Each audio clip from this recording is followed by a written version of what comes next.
Mapagpalang araw sa inyong lahat mga kayanggaw, kabangers at sa inyo na rin kabanong. Nais ko lamang ibahagi ang karanasan namin ng tatay ko. Nangyari ito sa probinsya ng Sorsogon nung hindi pa gaanong moderno ang panahon. Ang karanasan na ito ay ang nagmulat sa aming mga mata na ang mga nilalang na aswang ay totoong nananatili sa mundo para sa kanilang iisang layunin. At yun ay ang magpalaganap ng kasamaan. Akala ko noon ay katapusan na namin, pero isang instrumento mula sa kalangitan ang pinadala ng Panginoon para kami ay makaligtas. Ito ay kwento ng pakikipaglaban at pagsalba. Kilalanin niyo na lamang ako sa pangalang Manuel. Kabanong, mga kabangers at mga kayanggaw, ito ang aking kwento. Bago nga pala magsimula ang ating kwento, sana'y mapindot nyo muna ang subscribe button at ang notification bell para lagi kayong nanonotify pag may bago tayong mga kwento. Pakibisita at pakisuportahan na rin ang iba pa nating mga channel, ang Pamela Clamil Channel at ang Kabanong version 2.0. Kung wala sa mga nabanggit ko ang channel na mapapakinggan nyo na nagnanarita ko, yung channel na yon ay malamang ninakaw ang ating mga audio recordings.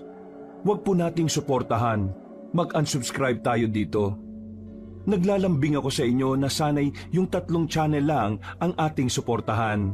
At huwag nyo rin kalilimutan mag-like at comment. Napakalaking tulong po ito sa ating channel para mas makapagatid pa kami sa inyo ng mga magaganda at mga nakakapangilabot na mga kwento. At ngayon, sa ating pagpapatuloy. Ilang beses ba kitang sinasabihan na huwag kang lalapit sa lalaking yan? Hindi kayo bagay ligaya. Ayoko sa taong yan. Walang pangarap, walang magandang trabaho, puro na lang pagkakargador sa pier. Abay, wala kang mapapala dyan. Hindi ka liligaya dyan. Hindi ka kayang buhayin yan. Mama naman, wala naman kaming relasyon ni Manuel eh. Magkaibigan lang naman kami. Magkababata. Ganon. Kaya hinaan mo naman ang boses mo at naririnig tayo ng ibang tao rito. Mawalang galang na po, Tita Olga. Pero tama naman po si Ligaya. Magkaibigan lang naman po kami. Hindi niyo po kailangan mag-alala. Hanggang doon lang ang samahan namin. Kaibigan o ano? Ayaw kitang lumapit sa anak ko. Dahil alam mo, meron kang gusto sa kanya eh. Ayaw kong maligaw ang atensyon niya sa'yo. At pwede ba, wag mo nga ako matawag-tawag na tita? Hindi kita pamangkin. O edi sige, Olga. Anong sinabi mo? Ayaw mo ng tita, edi Olga. Yun na lang itatawag ko sa'yo. Eh wala ka rin pala talagang modo eh no? Manang-mana ka sa tatay mo. Ay. Bakit narinig ko na naman ang pangalan ko dyan? Ano bang problema mo, Olga? Eto anak mo eh oh. Sabihan mo to. Huwag mong palapitin to sa anak ko. Eh bakit naman magkaibigan naman ang dalawang yan? Magkaibigan? May gusto tong anak mo sa anak ko. At ayaw ko sa kanya bilang nobyo ng anak ko. Wala siyang magagawa para kay Ligaya. Baka maging palamunin lang yan ang anak ko eh. Alam mo, Olga, malala na yung utak mo. Ginagawan mo ng mali siyang pagkakaibigan ng dalawa eh. Parang hindi mo naman alam na bata pa lang eh, magkakasama na yan sila. At saka anong sinasabi mong baka maging palamunin ng anak ko? Hoy, para lang sa kaalaman mo itong anak ko ay maabilidad. Marami siyang alam na trabaho, kaya marami siyang pwedeng pasukan. Ikaw, Olga, tumigil-tigil ka Masayang magkaibigan ng dalawa. Hindi gawain ng isang magulang na pigilan ng anak na makipagkaibigan. Tama ho si Mang Ilyas, Mama. Kaya huwag na kayo mag-isip ng kung ano-ano. Nakakahiya. Nakakahiya? Ikaw ang nakakahiya. Kinakampihan mo pang mag-amang yan kaysa sa sarili mong ina. Hindi kita pinagtapos ng kolehiyo para lang mapunta sa ganyang uri ng lalaki, ha? Ano ba kasing sinasabi nyo? Wala nga kaming relasyon. Ang mabuti pa aalis na kami. Kung ano-ano nang sinasabi nitong mama mo, Ligaya. Palibasa, wala kang ina na nagpalaki sa'yo, kaya wala kang bodo. Etong si Ligaya, maayos ang pagpapalaki ko rito. At meron din siyang ama na nasa ibang bansa. Huwag niyong idadamay rito ang nanay ko. Matagal na siyang nasa langit. Kaya nakikiusap lang ako na huwag niyo siyang babanggitin dahil wala kayong karapatan na banggitin siya sa kahit na anong usapan. Nagpapahinga na ang nanay ko. Totoo naman ah. Wala kang modo kasi walang nanay na nagpalaki sa'yo. Hoy, kapag hindi ka pa tumigil sa kakabanggit ng pangalan ng asawa ko baka makalimutan kong babae ka, Olga. Kaya tumahimik ka na. Sinasabi ko sa iyo, tumigil ka na. Naririnig mo ba ako? Ha, Olga? Tumigil ka na, matanda ka. Sa lakas ng pagkakasabi ni Papa, napatingin na sa amin ang iba pang mga tindera. Nasa palengke kasi kami noon. Bibili lang sana kami ng mailuluto kaso binwisit na naman kami ni Aling Olga. Wala naman kasi talaga akong relasyon kay Ligaya. Kaibigan ko lang talaga siya.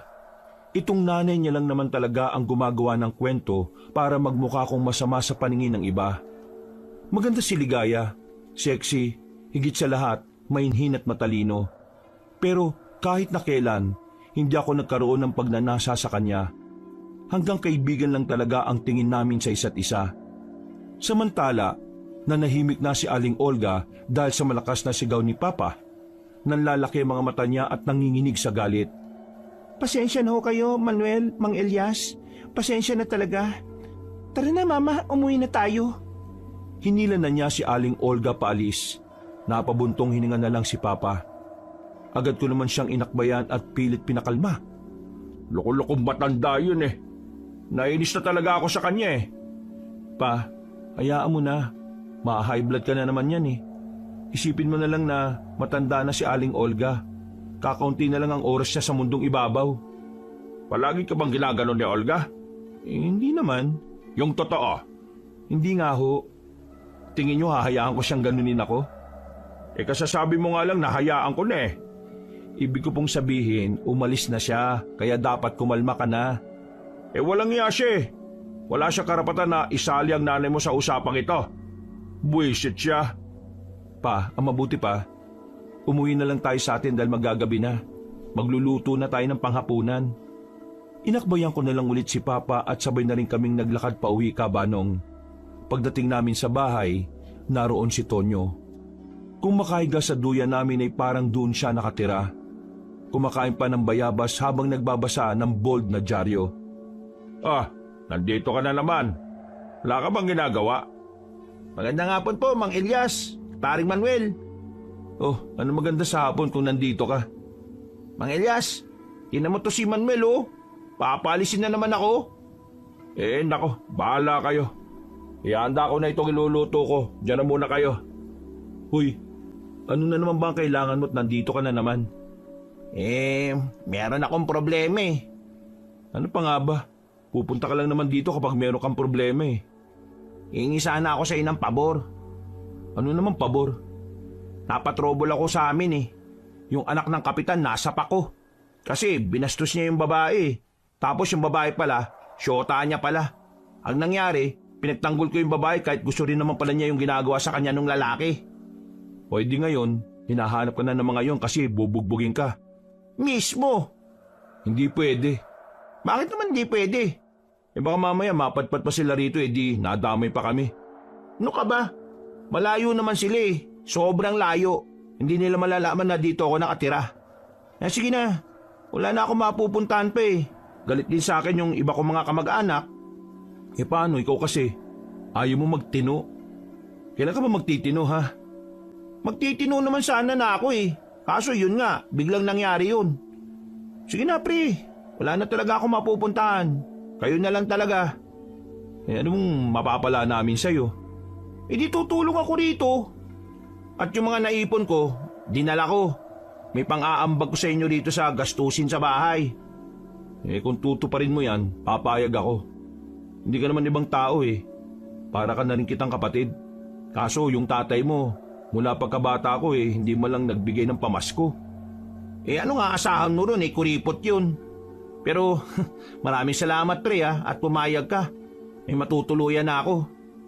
Magpaalam ka rin kay Papa no? Pinayagan din naman siya ng tatay ko Kabanong. Kaya naman kinagabihan ay inayos na namin ng dating silid na pinaglalagyan namin ng mga panambak na gamit. 2 palapag ang bahay namin. Hindi to malaki, pero maayos naman ang pagkakagawa. Sementado siya, Pero may kalumaan na rin dahil pamana lang yun ng mga magulang ni Papa. Oh, ayan, malinis na. Baka naman palagi kang magkalat dito ah. Mumultuhin ka talaga ni Mama. Bakit? Kwarto ba to ni tita? Hindi, sa baba. Hindi namin papagamit sa iyo yung kwarto ni Mama, no? Baka talagang multuhin ka. Pero pre, maraming salamat talaga ah. Kung hindi dahil sa iyo, baka sa lansangan na ako matutulog nito. Wala yun. Kagaya nga na sinabi ko, hindi ka naman ibang tao na sa amin. Kinakapatid naman kita eh.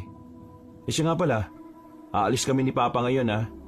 Aalis? Alas 9 na. Oo, mangangaso kami ni Papa. Hahanap kami ng palakang bukid. Pampulutan na lang natin bukas. Nakain ka ba ng palakang bukid? Aba oo naman. Sarap kaya nun. Lalo na kapag prito. Parang fried chicken yun eh.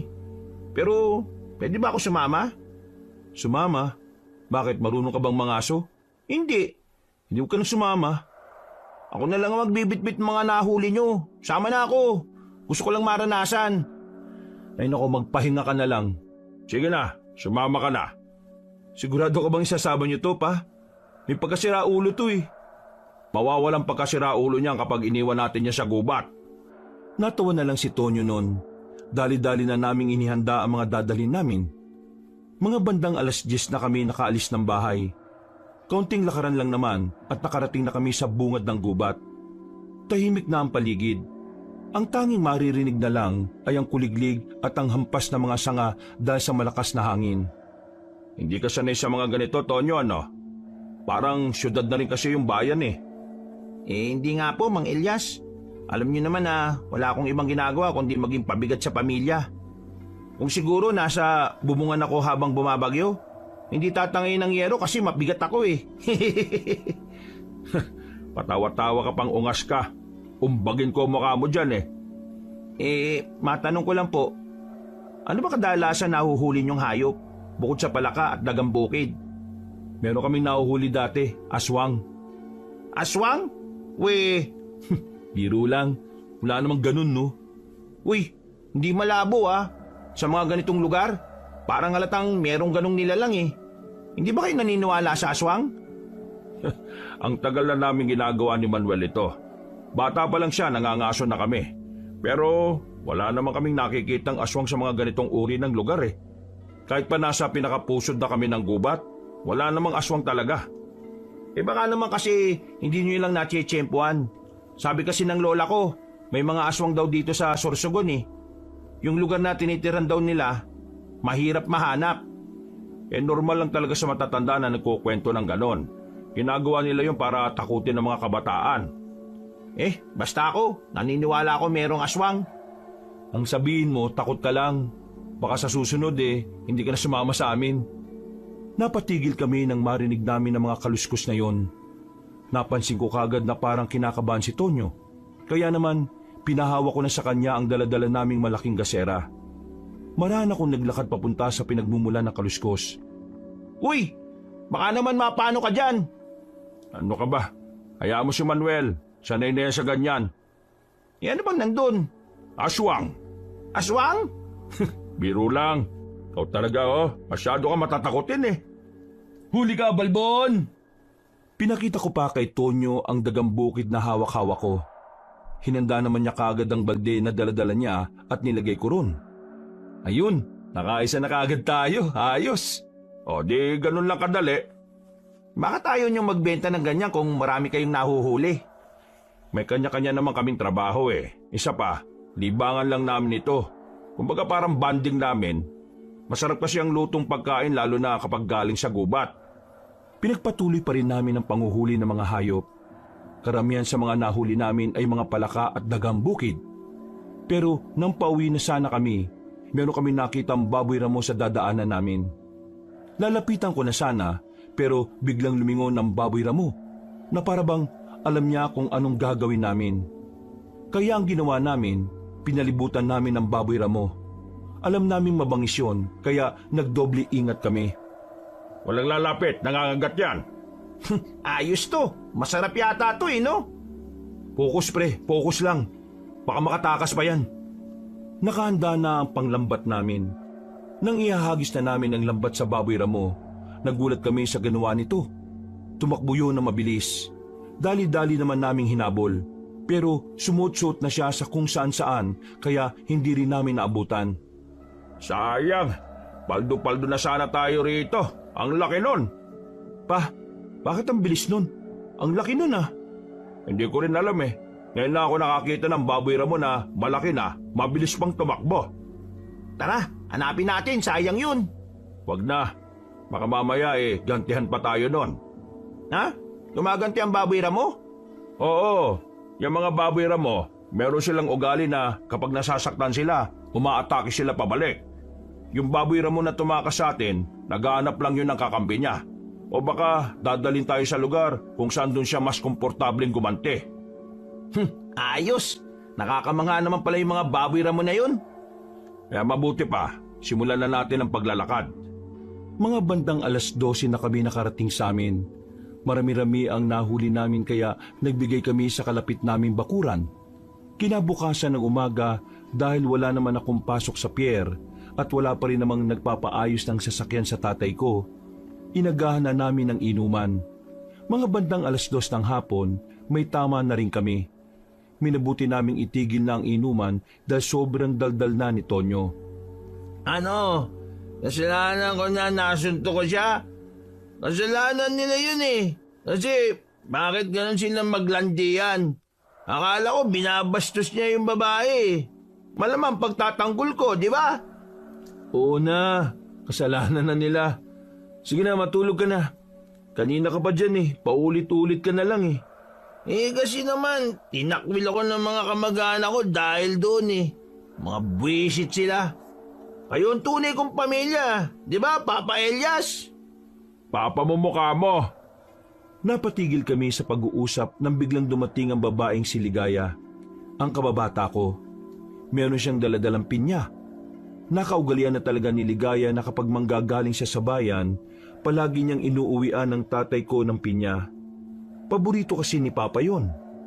Ay nako, nag-abala ka na naman, iha. Pasok ka.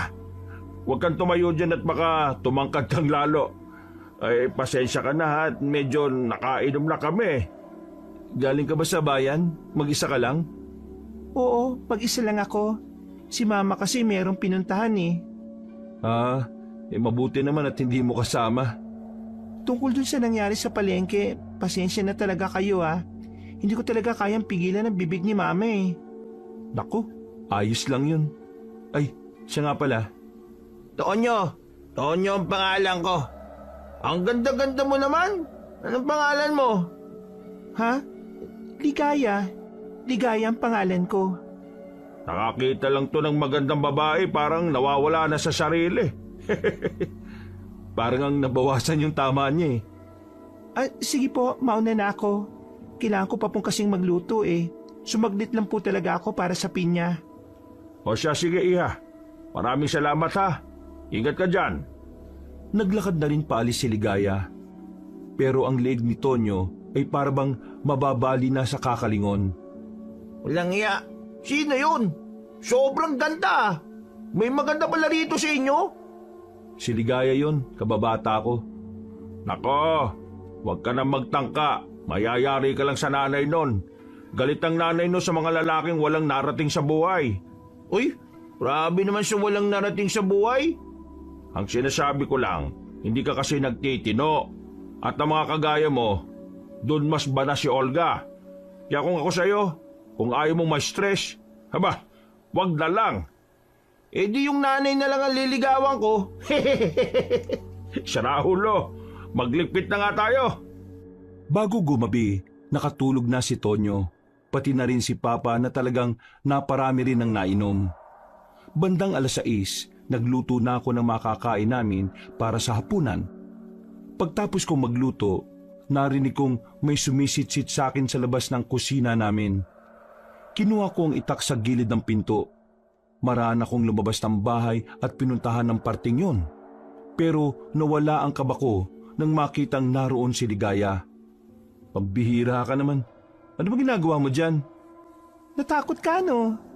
Baliw. Bakit naman ako matatakot? Nakita ko kaya yung mukha mo para kang takot na talaga. Ano bang kailangan mo? Bakit ka nandito? May ginagawa ka ba? Wala naman. Natatapos ko lang magluto. Kakain na ba kayo? Hindi pa. Tulog pa yung dalawa eh. Bakit? Gusto mo bang kumain? Hindi.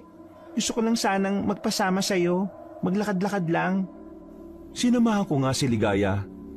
Meron na naman kasi siyang problema sa nanay niya. Nagpadala kasi ang tatay mula sa abroad.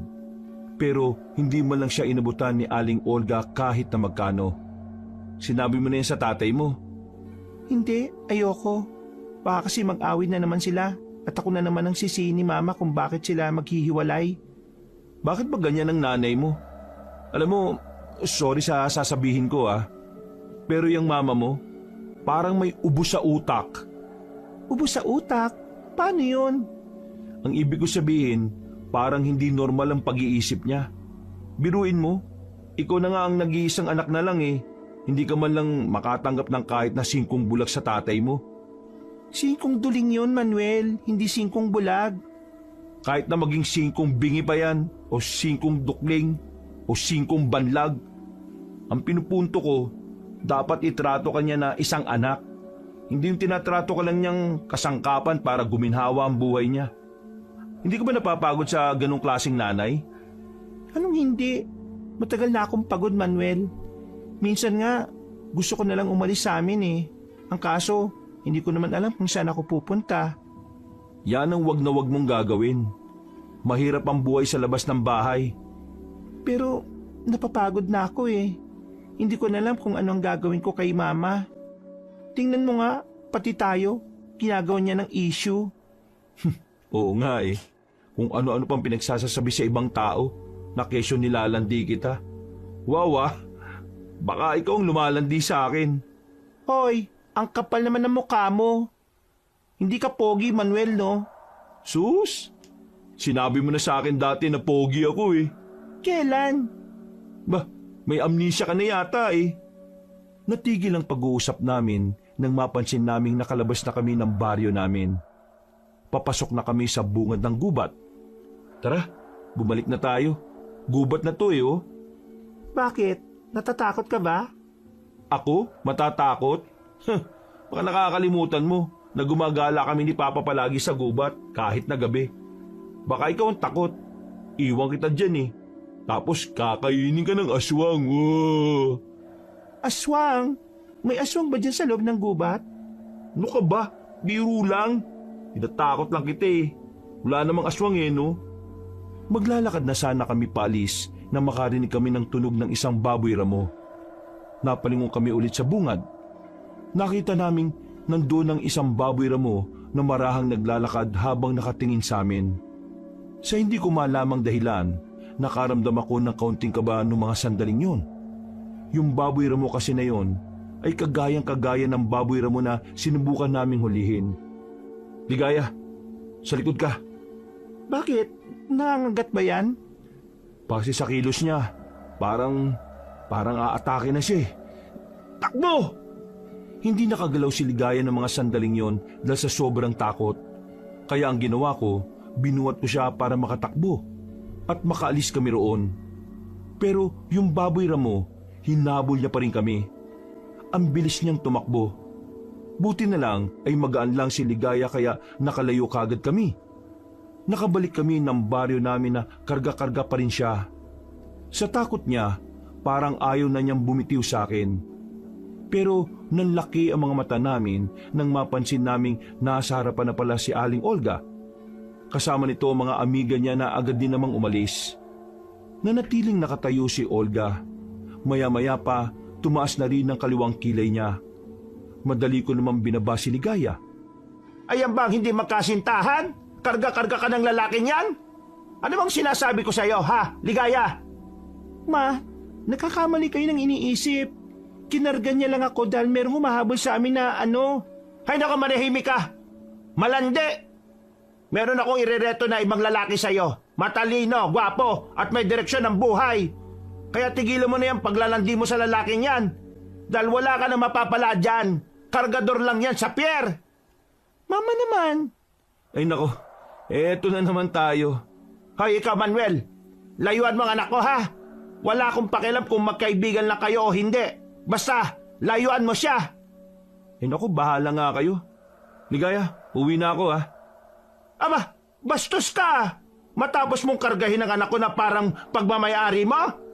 Ginawa ko lang yon para makatakas kami kaagad dun sa baboy ramo na humahabol sa amin. Naninigaw ka ba? Oo, Bakit naman kayo hahabulin ng baboy ramo ha? Wala namang baboy ramo rito sa baryo. Sa gubat kasi yun galing, ma. Gubat? Anong ginagawa niyo sa gubat? May nangyari ba sa inyo doon? Mama naman, ano bang pinag-iisip mo? Ipapaalam ko ito sa papa mo. Ay naku, mauna na nga ako, Ligaya. Ang lala na ng utak ng nanay mo. Kahit mga doktor na eksperto, hindi magagamot yan eh. Kumakamot na lang ako sa ulo at naglakad na ring umalis. Hindi ko na pinansin si Aling Olga. Kahit sigaw siya ng sigaw habang tinatawag ako, dismayado kong umuwi sa amin. Ayos na sana ang paglalakad namin kung hindi talaga umepal yung baboy ramo. Oh, bakit ganyan ang mukha mo? Mukhang wala ka sa mood ah. Galit ka ba kasi hindi kita natulungan sa pagluluto? Buang, di naman yun no. Ano ba nangyari? Kanina kasi, nabungangaan na naman ako ni Aling Olga. Nakakabanas lang. Ay, sira ulo talaga kahit kailan yung matandang yan. Huwag mo nang patulan pa. Isa pa, hindi naman talaga yung gumugulo sa isip ko eh. Ano bang naiisip mo? Ano bang nangyari talaga? Kanina kasi, nagpunta nga si Ligaya rito. Nagyaya ng maglakad-lakad. Nakarating kami sa bungad ng gubat. Tapos, may nakita kaming baboy ramo. Wala naman kami ginagawa masama pero bigla na lang niya kaming hinabol. Tingin ko, yun din yung baboy ramo na hinabol natin at sinubukan nating hulihin eh. Ano bang sabi ko sa'yo? Di ba marunong gumanti ang mga baboy ramo? Natatandaan nila mga taong gumagawa ng kasalanan sa kanila. Hindi eh. Hindi naman yun ang gumugulo sa isipan ko. Ano nga kasi? Hindi ko malunok-lunok nung kinakain ko dahil sa tagal mong tapusin yung kwento mo eh. Habang hinahabol niya kami kanina, paglingon ko, nawala na siya. Tapos, meron na ako naaninag na lalaking nakaubad sa gilid ng halamanan. Nakaubad? Paano nakaubad? Nakaubad? Walang suot na kahit na ano. Sinasabi mo bang naging tao yung baboy ramo? Hindi ko alam. Baka namalikmata lang ako. Noong bata ka pa, kung ano-anong nakikita mo na hindi ko naman nakikita. Baka naman nangyayari lang ulit yung nangyayari sa'yo nung bata ka. Ewan ko. Sana nga. Pinagpalagay ko na lang noon na baka guni-guni lang din talaga kung ano man ang nakita ko. Kinabukasan, naging abala na ako sa trabaho ko. Naipasok ko rin si Tonyo sa pier para kahit papaano meron siya pinagkakakitaan. Hindi siya sanay sa ganong uri ng trabaho dahil lumaki siyang nabibigay ang lahat ng gusto. May kaya kasi ang pamilya niya, lalong-lalo na sa angkan ng kanyang nanay. Nakakapagod tong trabaho mo, pre. Bakit parang hindi ka naman yata napapagod? Sanay na kasi ako, Tonyo. Ikaw, kung tatagal ka rito, masasanay ka rin naman. O eto, kainin mo itong itlog na nilaga. Pampalakas yan. Bilisan mo kumain ha. Kalahating oras lang ang break natin. Pre, matanong ko lang, ano ba talaga meron sa inyo ni Ligaya? Kasi kapag nakikita ko kayong magkasama, para talaga kayong may something eh. Magkaibigan nga lang talaga kami. Isa ka pang malisyoso eh. Hindi ganun yung nagiging dating sa mga tao, pre. Pero bagay naman kayo eh. Kaya nga isusuko ko na yung pagtingin ko sa kanya kasi alam kong ikaw ang mas karapat dapat. Magtigil ka nga. Para kang timang. Alam mo mabuti pa, sumama ka na lang sa amin ni Papa mamayang gabi. Mangangaso kami ulit. Target namin mamaya, baboy ramo. Hahanapin namin yung baboy ramo na munti ka na nating mahuli. Panglitsyon. Hindi ako makakasama eh. Bakit naman hindi? Wala ako sa mood eh. Parang mas kailangan ko magpahinga. Sus, natatakot ka lang kamo. Kung ano-ano kasing iniisip mo eh. Uy, takot no? Takot ka. Malamang takot ka sa aswang. Pambira ka. Hindi naman kasi totoo yun eh, no? Hindi naman talaga ako natatakot. Tinapi ko na lang siya sa balikat at tinawanan. Mga ilang sandali lang ang nakalipas, natapos na rin ang break namin. Bumalik na rin kami sa trabaho. Mga bandang 5:00 na kami ng hapon natapos. Masakit ang katawan niya. Talagang kailangan niya makapagpahinga. Nakakapagod. Ang sakit ng katawan ko, pre. Eh di pag-uwi natin, magpahinga ka talaga. Uy, ano meron dun? O nga no, bakit ang daming tao? Tara pre, bilisan mo maglakad. Uy, chismoso ka talaga. Nilakihan na namin ang hakbang para mabilis kaming makalipat. Pagdating namin, nakita namin ang isang ali na umiiyak. Narinig na lang namin na inatake raw siya ng itim na baboy ramo. May sugat siya sa binti, dumudugo, pero buti na lang ay hindi malala. Nailigtas daw siya ng mga estudyanteng gumagala sa gilid ng ilog, kaya siya nakatakas. Baboy Ramo? Ganun ba talaga yung kabangis? Dahil ba sa tangka nating paghuli sa baboy ramo kaya naging agresibo sila? Hindi kaya nagalit yung baboy Ramo. Kaya ang gagawin nila, mag-aaklas sila sa mga tao. Baboy Ramo kontra sa mga taong mapang-abuso. Para kasi raulo. Tara na nga. Umuwi na lang kami sa bahay. Sinabi ko kay Papa ang tungkol sa nangyari sa babae. Maging siya ay nagulat din. Hindi naman daw kasi nagpupunta sa mga mataong lugar ang baboy ramo. Mailip siya sa tao. Yung ilog kung saan inatake ang ali, maraming tao roon. Palagi daw marami ang naglalaba. Isang malaking palaisipan para sa amin kung bakit ganun na lamang ang pagiging aktibo ng mga baboy ramo. Samantalang noon, sobrang hirap nilang maaktuhan. Sigurado kang hindi ka sasama, Tonya. Hindi na po muna. Ang sakit po ng katawan ko eh. Lalo na likod ko. Ang bibigat pala kasi ng mga pinapasan sa pier. Ganyan naman talaga sa trabaho. Kasi wala naman trabahong madali eh.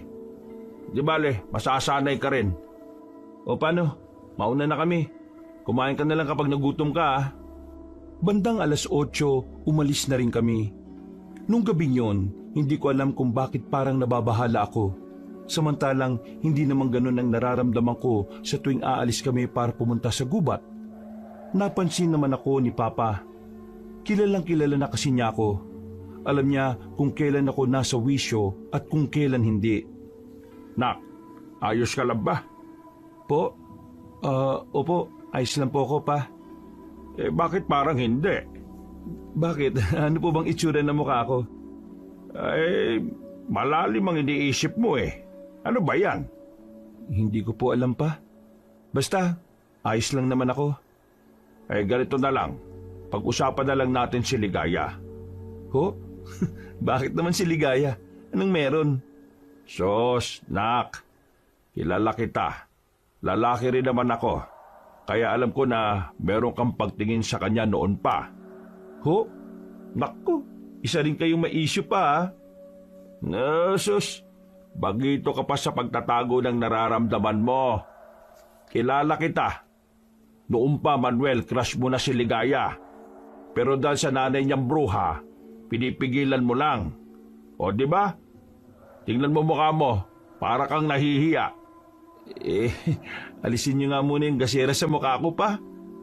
Alam mo, wala namang masama kung may maramdaman ka sa isang babae na gaya ni Ligaya. Ang totoo niyan, boto ko sa kanya. Bakit ba hindi mo na lang sabihin kay Ligaya ang totoo? Kasi, tama naman si Aling Olga eh. Walang mapapala sa akin si Ligaya. Hindi naman ako nakapagtapos ng pag-aaral, habang siya nakapagtapos at magkakaroon ng magandang trabaho. Yung mga sinabi ng nanay niya, totoo naman eh. Wala siyang hindi naman yaman o perang sukatan ng pagmamahalan, Manuel. Nararamdaman kong gusto ka rin naman ni Ligaya eh. At nakikita ko sa kanya na hindi siya gaya ng nanay niya na puro pera ang takbo ng utak. Anong gagawin ko? Hindi ko naman sinasabing magmadali ka, anak. Pero ang akin lang, huwag kang babagal-bagal. Kasi si Ligaya, maganda at maabilidad na babae. Matalino. Kapag yan napunta sa bayan, babalik yan na maraming manliligaw. Kaya Galaw-galaw ka rin anak, baka ka ma-stroke.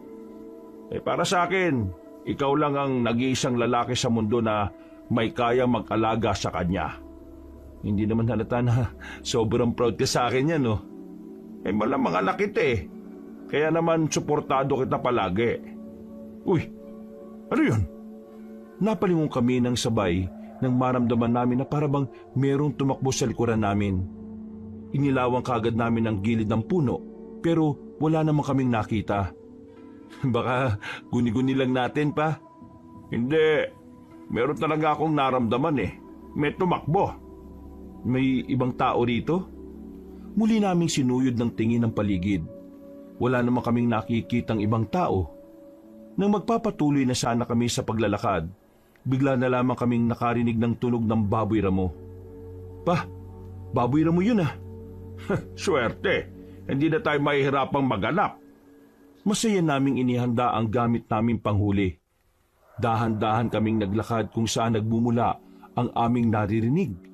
Habang hawak ang tigi-isang itak, narinig namin na palakas ng palakas ang angil ng baboy ramo. Para siyang nagagalit. Hindi nga nagtagal, bigla na lang lumabas ang baboy ramo sa likuran namin. Tumakbo siya papunta sa akin. Buti na lang ay nakatalon ako.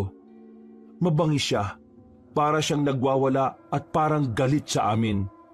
Siya ang baboy ramo na gusto nating mahuli nitong nakaraan. Gumaganti na siya. Umanda ka ngayong baboy ramo ka. Nakatingin lang sa amin ang baboy ramo. Sa paraan ng pagtitig niya sa amin, para talaga siyang tao rin kung mag-isip. Parang alam niya kaagad kung anong gagawin namin. Maya-maya pa, bigla na naman siyang umatake. Kakagatin na sana niya ako pero bigla na lang humarang si Papa at agad niyang hinataw ng itak ang baboy ramo. Tinamaan yun sa katawan. Nagmamadaling tumakbo papunta sa puno ng mangga. Pa, paldo na naman! Mamaya ka na magdiwang kapag nahuli na natin. Marahan kaming nagtungo sa likuran ng puno, pero hindi na namin nakita roon ang baboy ramo. Tanging ang bakas ng dugo na lang ang naiwan. Huy, nasan yun? Hindi na makakaalis yun. May tama na yun ano kaya nangyari? Pa, sa likod! Tinulak ko ang papa ko nang makitang may isang lalaki na hubutubad na bigla na lang lumitaw mula sa itaas ng puno. Dinambahan niya ako. Napamura na lang ako nang makita ko ng harapan ng mukha niya. Hindi siya normal. Hindi siya gaya ng tao na may normal na mukha. Nakakatakot, nakakakilabot, nakakapanindig balahibo. Doon ko napagtanto na ang lalaking yon ay isa palang halimaw. Buwisit ka! Tinaga ni Papa ang lalaki pero nakailag yon. Ang pinagtataka lang namin, bakit meron siyang sugat sa likod niya hindi naman siya tinamaan. Pa, tinamaan mo? Hindi ko tinamaan. Bakit may hiwa sa likod? Hindi ko rin alam Pa, hindi kaya yung lalaking yan yung baboy ramo? Nagkatinginan kami ng tatay ko.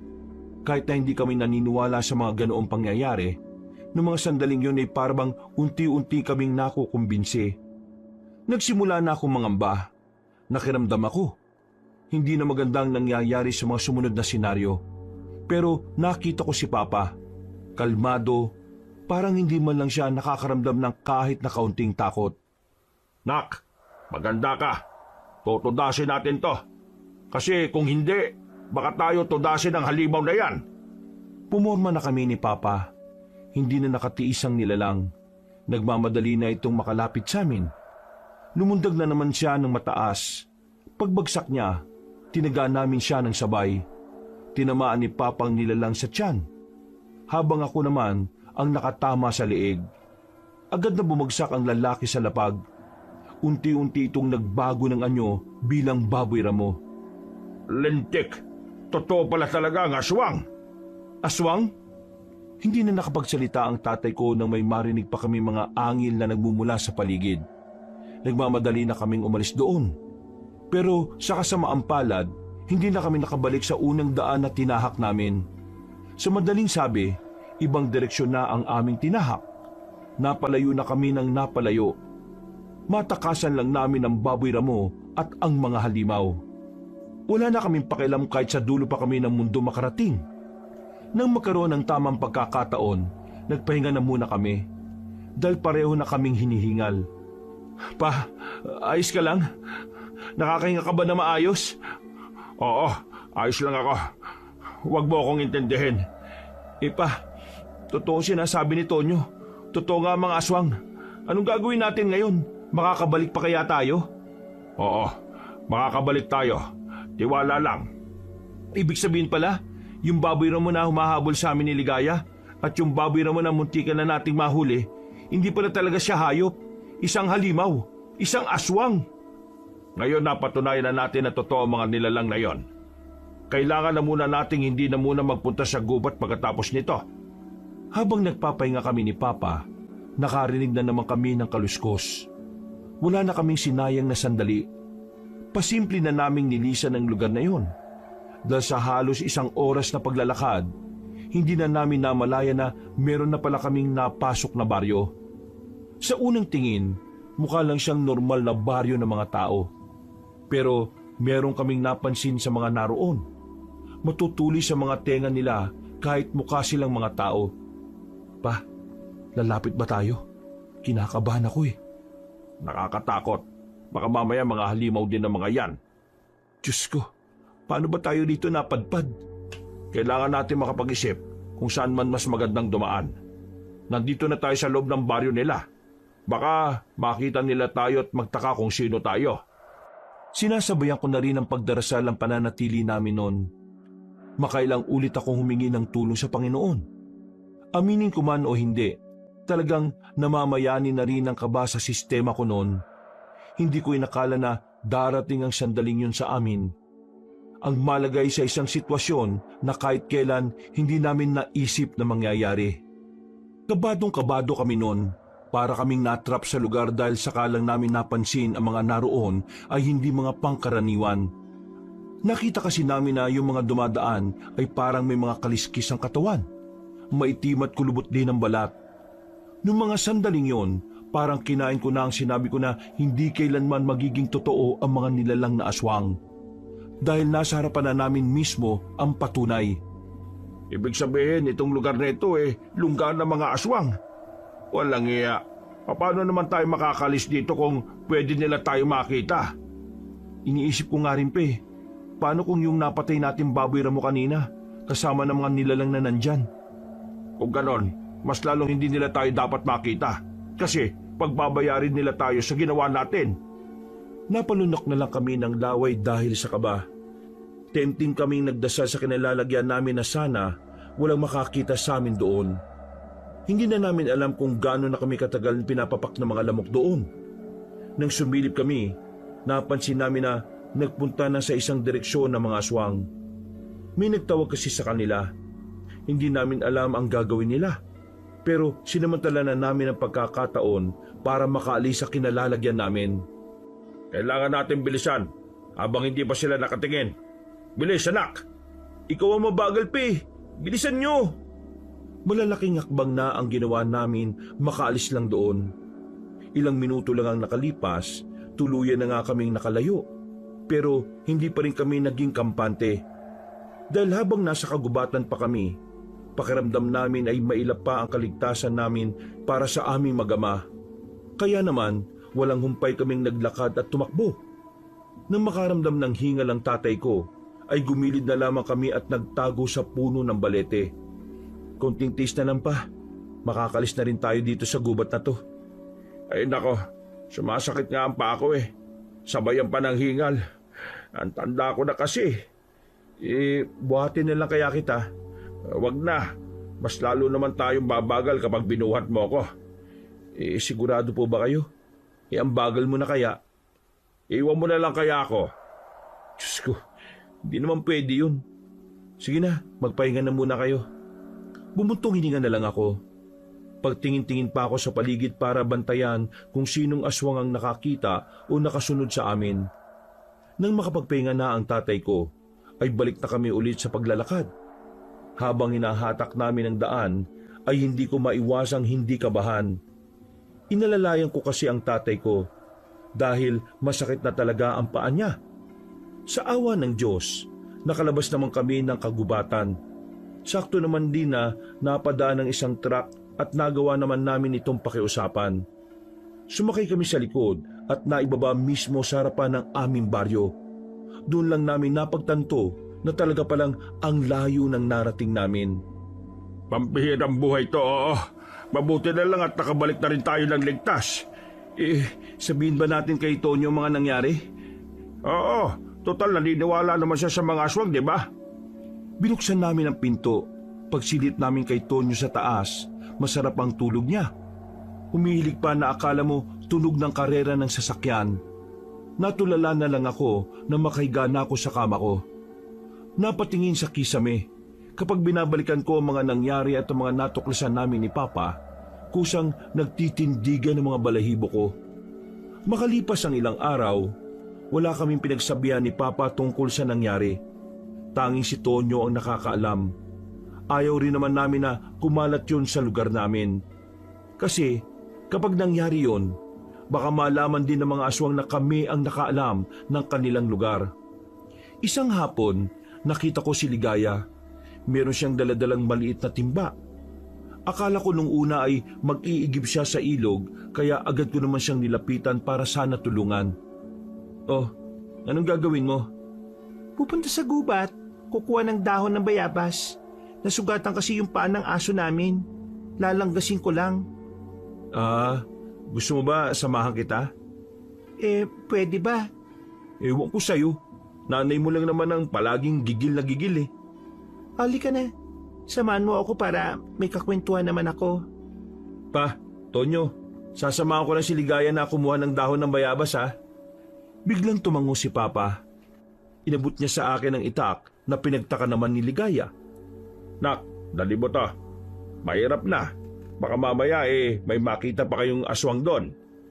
Oh, para saan ang itak? Pantabas sa mga nakaharang na sanga sa daraanan natin. Tara na. Naglakad na rin kami ni Ligaya. Mabuti na lang at wala sa baryo namin si Olga, kaya walang pipigil sa amin. Ang kaso nga lang, ang daming mga matang nakatingin sa amin.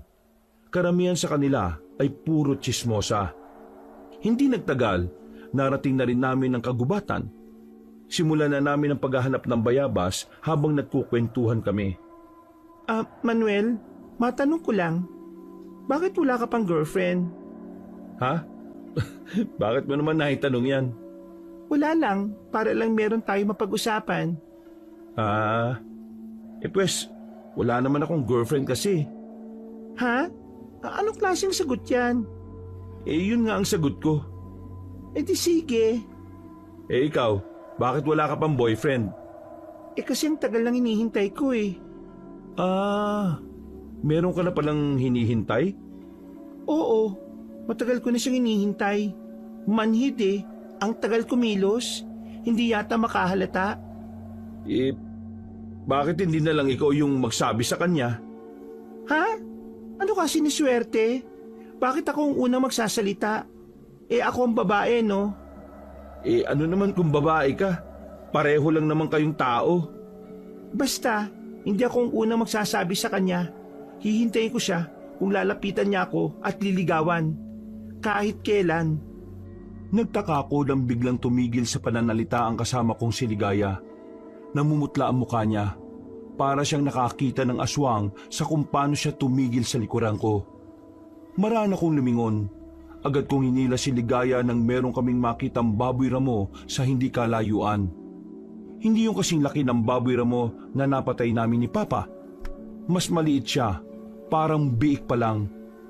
Manuel, may baboy ramo na naman. Baka umatake na naman yan sa atin eh. Ang unang pumasok sa isipan ko, baka ang baboy ramo na yon ay isa ring aswang. Kagaya lang din ng unang baboy ramo na humabol sa amin. Pinapunta ko si Ligaya sa likuran ko. Mabuti na lang talaga at nabigyan ako ni Papa ng itak para gawin pang proteksyon. Sige, lumapit ka. Tudas ka talaga. Uy, lalabanan mo talaga? Oo, kaysa tayo masaktan niya, uunahan na natin siya. Uy, hayop lang yan. Huwag mo nang patulan. Tumakbo na lang tayo. Takbo na naman. Wag, kailangan patunayan natin sa baboy ramo na yan na hindi tayo matatakot sa kanya. Ano bang pinagsasasabi mo? Hindi nagtagal, nakita na naming naglalakad na ang baboy ramo. Nababahala na ako nang makitang tumatakbo siya ng mabilis. Hindi na ako nagdalawang isip na harapin ang maliit na baboy ramo na yon. Bago pa man siya makalapit, nagawa ko na siyang tagain. Tinamaan ko ang baboy ramo sa katawan. Pagkatapos, napatigil siya sa paglapit at kami naman ay umatras ng kaunti. Naku, napatay mo yata. Huwag ka maawa dyan. Hindi mo lang alam kung ano yan. Biglang nanghina ang baboy ramo. Hanggang sa tuluyan na nga itong napahiga sa lapag. Aalis na sana kami noon, pero parehong nakita ng mata namin kung papaanong nagbagong anyo ng baboy ramo. Naging maliit na tao ito, pero mahaba ang tenga. Kulubot din ang muka. Mahaba ang kuko at may mga kaliskis sa bandang panga. Diyos ko, Manuel, nakapatay ka ng bata. Hindi yan basta bata lang. Isa yang aswang. Aswang? Sigurado ka ba? Oo, aswang yan. Hindi itong unang pagkakataon na meron ako nakitang ganyan. Yung baboy ramo na humahabol sa atin ay aswang din. Ha? Seryoso ka ba sa mga sinabi mo? Oo, sa katunayan, napatay namin ni Papa yung aswang na nakalaban namin sa gubat eh. Kaya huwag ka nalang maingay na sinabi ko ito sa'yo. Kasi wala kaming pinagsabihan nito eh. Ikaw lang at si Tonyo. Bakit hindi natin sabihin sa iba pa para matugis sa mga nilalang na yon? Delikado eh. Kapag nalaman ng iba at kumalat, malalagay sa panganib ang buhay namin. Dahil baka malaman din ng mga aswang ang nakakaalam ng pinaglulunggaan nila. Alam niyo kung nasaan na mas maraming aswang? Oo, aksidente naming napuntahan matapos naming mapatay yung isang aswang. Marami sila ron. Kahit na nananahimik sila sa lugar nila, nararamdaman ko na meron silang binabalak. Nakakatakot, nakakakilabot. Kaya umalis na tayo rito. Halika na. Hinawakan ko na siya sa kamay at dali-dali na rin naming nilisan ang lugar na yon. Nang makabalik na kami sa baryo, nakahinga na rin kami ng maluwag. Pawis na pawis kaming dalawa. Nakatingin pa sa amin ng ibang tsismosa. Para bang iniisip nila na meron kaming ginagawang kababalaghan. Hindi na lang namin sila pinansin. Hinatid ko si Ligaya sa kanila. Sa kasamaang palad, naroon na pala ang nanay niyang si Aling Olga. Malapit pa lang kami ay nakatanaw na siya. At nang nakalapit na, nagpaulan na naman siya ng mga salita. Ah, ano naman ang ibig sabihin nito, Ligaya? Di ba sinabi na kitang huwag na huwag kang lalapit sa lalaking ito? Ma, hinatid niya lang naman ako. Ano bang masama doon? Hinatid? Bakit? Wala ka bang sariling paa para maglakad ka mag-isa?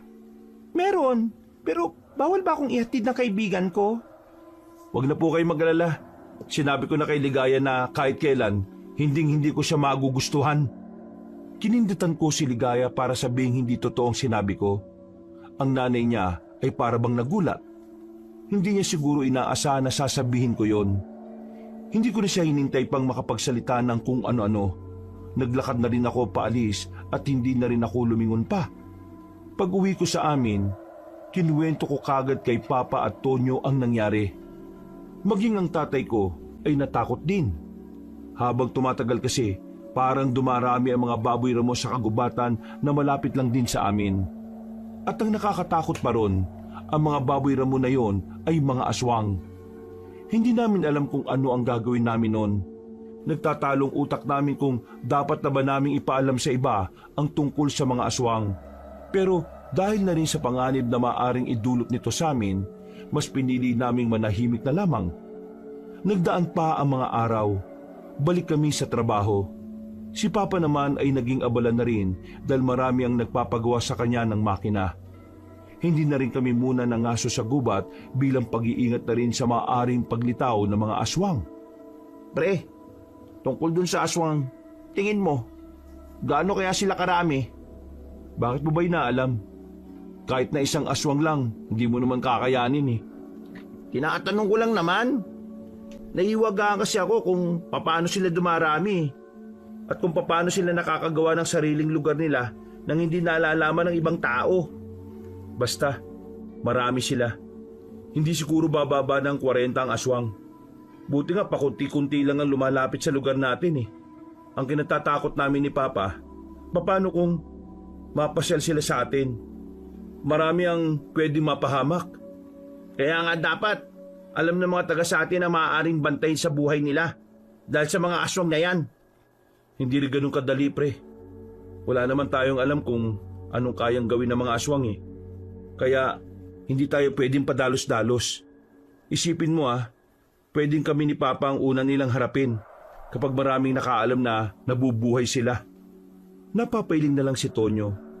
Maya-maya pa, natapos na rin ang oras ng trabaho namin. Walang masakyan ng hapon na yon. Lahat kasi ng mga tricycle driver nagkaroon ng protesta sa bayan. May tinatayo kasing bagong terminal na kung saan hindi sila maaaring makapila doon. Wala kaming nagawa kundi ang maglakad na lang. Malayo-layo na ang pier sa amin kaya gagabihin na kami ng uwi ng oras na yon.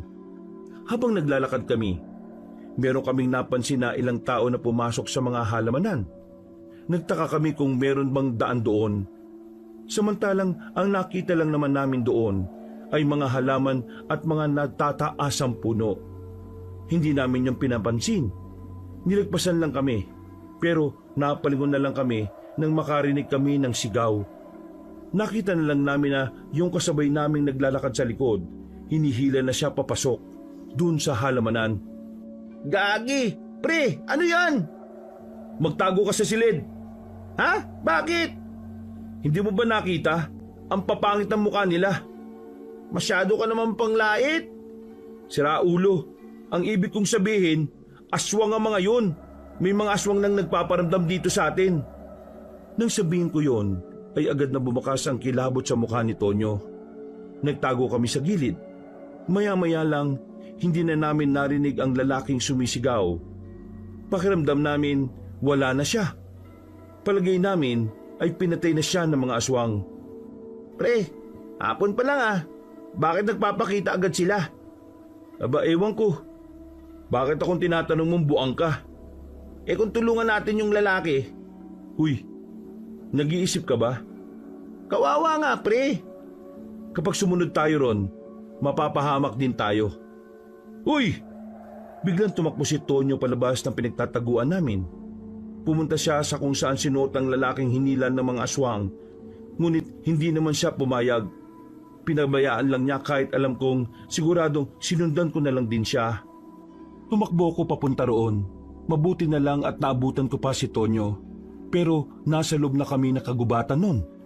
Kinakabahan ako lalo dahil ilang oras na lang sasapit na ang gabi. Uy! Bumalik na tayo! Hindi mo alam ang ginagawa mo! Alam ko ginagawa ko, pre. Tutulungan ko yung lalaki. Hindi kaya ng konsensya ko na isiping mamamatay siya pero wala akong ginawa. Hindi mo kasi naiintindihan, pre. Aswang ang mga yun. Wala kang magagawa sa kanila. Ano? Hayaan ko na lang na wala akong gawin? Di gawin mo para mamatay ka. Yun ang gusto mo, di ba? Di gawin mo. Sundan mo na sila. Gusto mo maging bayani? Di gawin mo. Dahil naramdaman niyang parang naiinis na rin ako. Para siyang natauhan. Napapakamot na lang siya sa ulo. Tinapi ko naman siya ng malakas sa balikat. Naintindihan kita. Pero sana maintindihan mo rin na may mga pagkakataon na kailangan mong tanggapin na wala kang magagawa. Naawa lang kasi ako sa tao, pre. Alam ko, pero kung pipilitin mo makatulong, para ka lang ding tumalon sa kumukulong mantika. Tara na, bumalik na tayo bago pa tayo makita ng mga aswang dito. Teka. O bakit na naman? Alam mo ba ang daan pabalik? Di ba dito tayo dumaan kanina? Hindi. Dito yata sa kaliwa. Baliw, kanan yun. Kanan ba? Alam ko talaga kaliwa eh. Ay naku, kumanan na nga tayo. Tara na. Sinunod namin kung anong sinasabi ko. Dumaan kami sa kanan, pero mas lalo lang kaming naligaw. Hanggang sa hindi na namin nalaman ang daan pabalik. Lakad lang kami ng lakad. Dumidilim na ang paligid. Malapit nang gumabi, pero hindi pa rin kami nakakaalis sa gubat. Ikaw kasi, kung saan ako maliwa tayo, baka nakalis na tayo rito. Tingnan mo naman ang nangyari mas lalo na yata tayong naligaw eh. Oo na, kasalanan ko na. Ikaw naman din may kasalanan ka rin eh. Kung hindi ka sana pumunta dito sa gubat, di sana hindi kita sinundan. Di sana nakauwi na tayo. At ako ba talaga ang sinisisi mo ngayon? Eh bakit? Shh! Huwag ka muna maingay. Biglang tinakpan ni Tonyo ang bibig ko. Pinilit niya akong umupo. Pagtingin namin, may matandang babae na naglalakad. Akala ko tao lang yon. Pero ayon kay Tonyo, nakita niya ang mukha na matanda na kulubot-kulubot na raw. Taimtim lang kaming nagdasal noon na sana hindi niya kami makita. Ang kaso nga lang, sadyang malas kami sa mga sandaling yon. Nakalagpas na yung matandang babae, pero nagtaka kami kung bakit siya biglang tumigil. Bigla siyang lumingon sa kinaroroonan namin. Doon na niya kami nakita. Nagkatinginan pa kami sandali. Nang maramdaman namin na lalapit na siya sa amin, nagmamadali na kaming tumakbo. Naghihilahan pa kami ni Tonyo ng damit habang parang pusang natataranta. Paglingon namin, nakita namin na matandang babae na parabang walang rayuma kung tumakbo. Walang ya. Bakit ang bilis ng matandang yun? Ha? Makakalapit na ba siya sa atin? Oo, kaya bilisan mo, anak ng... Dahil sa katangahan ni Tonyo, napatid siya sa nakalitaw na ugat ng puno. Wala akong magawa kundi ang balikan siya. Hindi ko rin naman kasi siya pwedeng iwan na lang. Tinulungan ko siyang tumayo, pero nakalapit na sa amin ang aswang na yon. Akmang dadakmainan niya kami, pero naggulat ako sa ginawa ni Tonyo. Binigyan niya ng malakas na suntok sa panga ang matandang aswang. Dahil sa ginawa niya, nakaramdam yon ng pagkahilo, pero mabilis namang itong nakarecover. Umangil, nanlisik ang mga mata. Sa puntong yon, nagawa na niya kaming hawakan. Dinakma niya ako. Dinikit niya sa akin ang katawan ng puno. Akmang kakagatin na niya ako nang biglang may tumagos na palaso sa noon nito. Agad namang namatay ang matandang aswang. Paglingon namin, nakita namin ang isang lalaki na parang kasing idaran lang namin. Wala siyang damit pang itaas. Maganda ang pangangatawan at maraming tato. Itsura pa lang niya, masasabi ko na agad na sa bundok yun naninirahan. Maraming salamat sa ginawa mo. Kung hindi ka dumating, baka wala na kami na kaibigan ko. Teka, sino ka? Bakit ang galing mo umatras? Lindo, yun ang pangalan ko, isang manunugis. Ha? Manunugis? Ano yun? Tungkulin ko ang pangalagaan ng kagubatan. At kasama sa tungkulin na yon ay patayin ang mga gumugulo rito, kagaya na lang ng mga aswang. Ibig sabihin, pumapas lang ka rin talaga ng aswang? Ito talaga ginagawa mo? Oo. Kung ganon, ituturo namin sa'yo kung nasa ng lungga nila. Alam ko na kung saan. Bakit hindi mo pa sila puntahan para tugisin? Dahil naghihintay pa ako ng tamang pagkakataon. Pagkakataon na ano? Umuwi na tayo sa inyo. Hindi kayo bubuhayin ng mga aswang na makikita ninyo. Mukha pa naman kayo mga walang kayang gawin para sa sarili ninyo. Teka lang, pwede bang samahan mo kaming makalabas sa gubat na ito? Kanina pa kasi kami naliligaw eh. Oo nga, samaan mo kami. Ikaw ang may alam, di ba? Huling pabor na lang. Hindi talaga namin alam kung paano kami makakaalis dito eh. Sige, sumunod kayo sa akin. Nauna nang naglakad ang lalaki. Para siyang hulog ng langit para sa amin. Kung hindi dahil sa kanya, baka hindi na talaga kami nakalabas ng kagubatan. Tahimik lang siya habang tinatahak namin ang madilim na daan ng kagubatan. Ilang sandali pa, hindi na nakatiis pa si Tonyo. Binasag na rin niya ang katahimikan. Anong pangalan mo? Sinabi ko na kanina. Lindo ang pangalan niya. Sabihin mo nga, matagal mo na bang alam na merong aswang dito sa Sorsogon? Hindi naman nawalan ng aswang dito eh. Sadyang wala lang talagang may kakayahang labanan sila. Ikaw, ano pa bang hinihintay mong pagkakataon? Ang anting-anting. Anting-anting? Yung sinusot sa katawan? Ano namang meron dun? Basta, kailangan ko yun para malabanan ng mga aswang. Sa dami nila, hindi ko sila kakayanin. Kahit pa kasama ko yung buong angkan ko. Totoo ba kasi ang anting-anting na yan? Nasaan ba yung anting-anting na yan? Nasa bahay. Oh, yun naman pala eh. Pero hindi pa siya gumagana eh. Nawalan siya ng bisa nung mamatay ang lolo ko. Kailan naman babalik ang bisa? Hindi ko nga alam eh. Kaya nga paunti-unti lang yung pinapatay kong aswang kasi hindi ko naman sila kakayaning lahat. Yung mga aswang, palapit na sila ng palapit sa lugar namin. Nitong nakaraan, meron kaming napatay na baboy ramo. Aswang pala mga yon. Yung isang baboy ramo, maliit. Batang aswang. Kung nagawa mo makapas lang ng aswang, ibig sabihin lang nun, may potential ka rin na maging gaya ko. Pero ayoko napakadelikado. Tama yan. Huwag mong pasukin ang isang bagay kung wala kang lakas ng loob. Ang gusto ko lang naman, maging ligtas kami. At ang lugar namin kasi nararamdaman ko, anumang oras, hindi sila dumarating sa amin na para manggulo. Ibigay niyo sa akin ang address ng bahay ninyo at pupuntahan ko kayo. Kung totoo maraming aswang na napapadaan doon, kailangang nandun ako palagi. Ha? Anong ibig mo sabihin? Pinatay ang anak ko. Masyado ba siyang bata para mawala sa mundong ito? Anong sinabi mo? Pinatay ang anak ko? Masyado ba siyang bata para mawala sa mundong ito? Napayuko kami nang marinig ang malakas at galit na boses na yon. Nang maglakad kami ng paunti-unti at sumilip, doon na namin nasiguro ang grupo ng lalaki na pinamumunuan ng isang matanda na puti na ang buhok. Walang iya sila. Pagbabayari ko sila sa ginawa nilang pagpaslang sa kaisa-isa kong anak. Pagbabayari ko mga taong yon. Matitikman nila ang galit ng hari ng mga aswang. Pagkatapos magsalita, dali-dali siyang umalis. Nakahinga na rin kami na maluwag. Nang masiguro namin na wala na nga sila. Mga aswang din pala mga yon? Oo, pero tama lang na hindi natin sila kinalaban.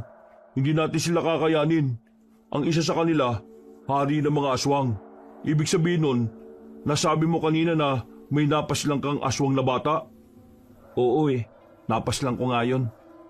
Malaki ang tsansa na prinsipe ng mga aswang ang napaslang mo. Ha? Ano?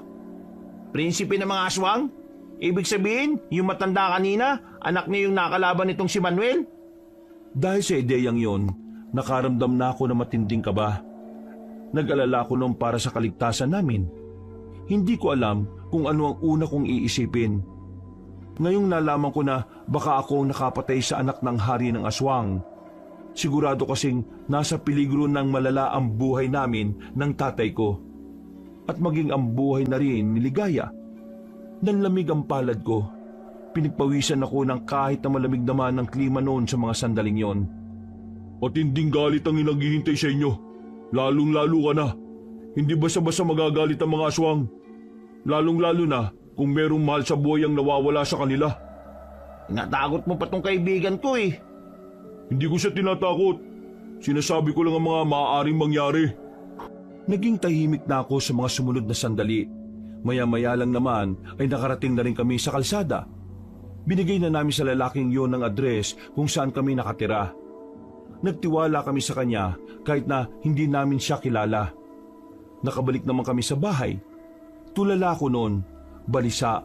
Napansin naman yun kagad ni Papa dahil kilala niya ako kapag darating ako. Palagi akong sumasalubong sa kanya. O anak, ano nangyari? Tonya, ano ba problema? Bakit ganyan yung si Manuel? Mang Elias, yung napatay palang aswang ni Manuel, prinsipe pala ng mga aswang Nalaman namin. Kasi nga, narinig namin yung hari ng aswang na galit nang malaman ng balita. Nasa gubat kasi kami kanina. Ha? Anong ginagawa niyo sa gubat? At sigurado ba kayong hari ng aswang yon? May nakasagupa kaming aswang sa gubat pa Matandang babae, pero hindi namin kinaya. Buti na lang may dumating para iligtas kami. Isang lalaki, Lindo ang pangalan. Nagpakilala siya bilang manunugis, taong pumapatay ng aswang. Siya ang nagkumpirma nang narinig naming nagsalita ang matandang babae. Hari talaga ng mga aswang. Ibig bang sabihin lang nito? Mas lalong nasa panganib ang buhay natin. Tutugisin ako ng mga aswang at kapag nalaman nilang ako ang pumaslang sa prinsipe ng mga aswang, hindi nila ako bubuhayin. Ay, Diyos ko po, Panginoon! Para wag po kayo mag-alala, yung nakilala namin si Lindo, tutulungan niya tayo, pupunta siya rito. Napailamos na lang sa sariling mukha si Papa. Ramdam ko ang stress niya. Nahiya naman ako dahil nagkaroon pa kami ng matinding problema. Pero sa kabilang banda, hindi ko naman yung pinagsisisihan. Wala akong naramdamang pagsisisi dahil si Ligaya ang iniligtas ko noon. Kinabukasan, kaaga-aga pa lang ay dumating na kagad si Lindo. Meron siyang mga daladalang gamit. Akala ko nga noon, meron siyang kakilala sa lugar namin. Pero wala, kami lang ang kilala niya. O Lindo, bakit ka nandito? Di ba kailangan nyo ng tulong? Ako naman, kailangan ko na matutuluyan. Nako, masikip na. Bawal nang tulugan yung kwarto ng mama niya kasi baka multuin ka. Kung wala ako matutuluyan, sobrang hirap ng gagawin kong tulong sa inyo. Kasi ang layo ko. Baka hindi ako makaabot kapag nangailangan na kayo ng tulong. Kaya kung pwede, titira na muna ako dito habang may mga aswang pang gumagala-gala. Hindi na kayo talo. Mapoprotektahan ko kayo sa banta ng mga aswang. Nagkatinginan kami ng papa ko. Sabay tango. Pumayag kami sa gusto ng lalaking yon. Hindi rin namin maintindihan kung bakit ganun na lang ang tiwala namin sa kanya. Magaan din naman kasi ang pakiramdam namin sa kanya kahit na hindi namin siya lubos na kilala. Pinapasok namin si Lindo dahil wala ng bakanting kwarto, magkakasama na sila ni Tonyo. Ikaw ba? Meron ka pang mga magulang? Meron po. Nasaan? Nasa bahay. Hindi ba sila magagalit na wala ka ron? Alam naman nila ang pagiging manunugis kailangan paalis-alis sa lugar. Sige. Kumain na tayo. Hindi na kinausap ni Papa si Lindo dahil matipid din naman yung sumagot. Makalipas ang ilang sandali, sumapit na rin ang kinahapunan. Muli namin binalikan ang lugar kung saan napaslang ko ang prinsipe ng mga aswang pero nagtaka kami nang wala na roon ang bakas na kamatayan niya. Hinala namin baka kinuha na yon ng mga kapwa nila aswang. Naglibot-libot pa kami. Kinakabahan ako. Sa katunayan, ayaw ko talagang sumama noon dahil natatakot ako na baka makasalubong namin ang mga aswang. Pero iniisip ko na lang na kailangan ko masanay. Kapag meron tayong nakitang aswang, kung hindi rin sila lalagpas ng 3, pwede natin silang palagan. Kailangan ba talaga na hinahanap natin sila? Di ba mas maganda kung mananahimik na lang tayo?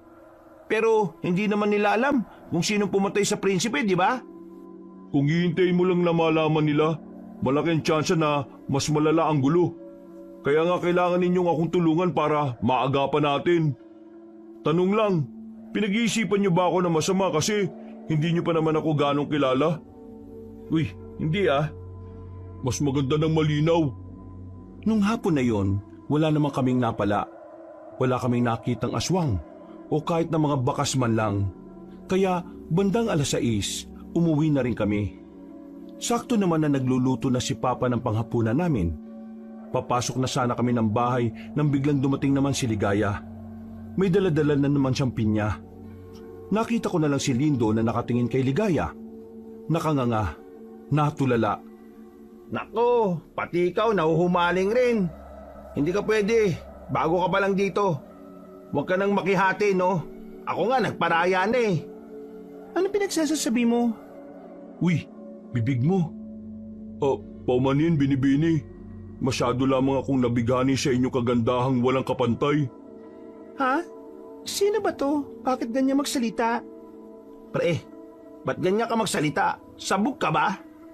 Ihahatid ko lang tong pinya. Kailangan ko na rin umuwi kasi nandun si Mama. Maraming salamat ah. Siya nga pala, isuot mo ito oh. Pulseras?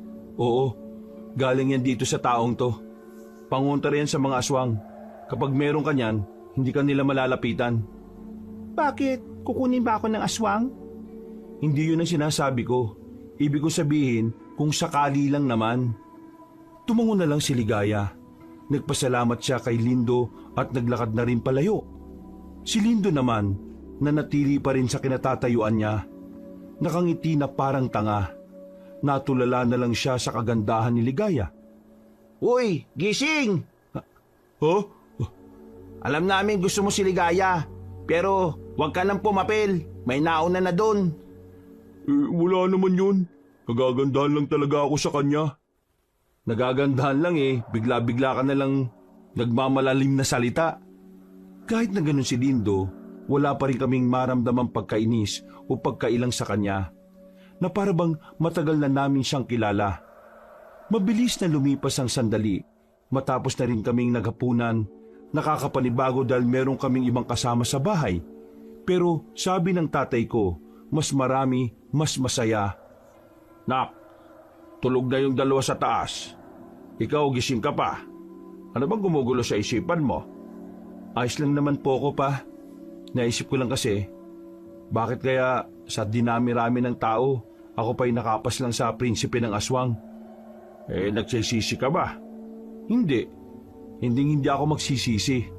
Ang ginawa kong yun para naman kay Ligaya Yun naman pala Kaya huwag mo nang isipin pa na may kasalanan ka. Ginawa mo lang ang tama. Pero natatakot ako pa. Paano kung mapahama kayo ng dahil sa akin? Hindi naman yan mangyayari. Inakbayan lang ako ni Papa sa balikat. Noong mga oras na yon, kahit na papaano ay gumaan na rin ang pakiramdam ko. Pumasok na kami sa bahay para matulog na rin.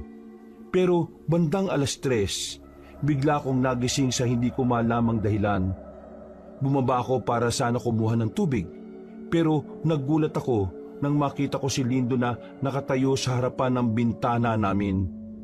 Pambira ka naman. Anong ginagawa mo dyan? Hindi ba lata? Nagbabantay ako.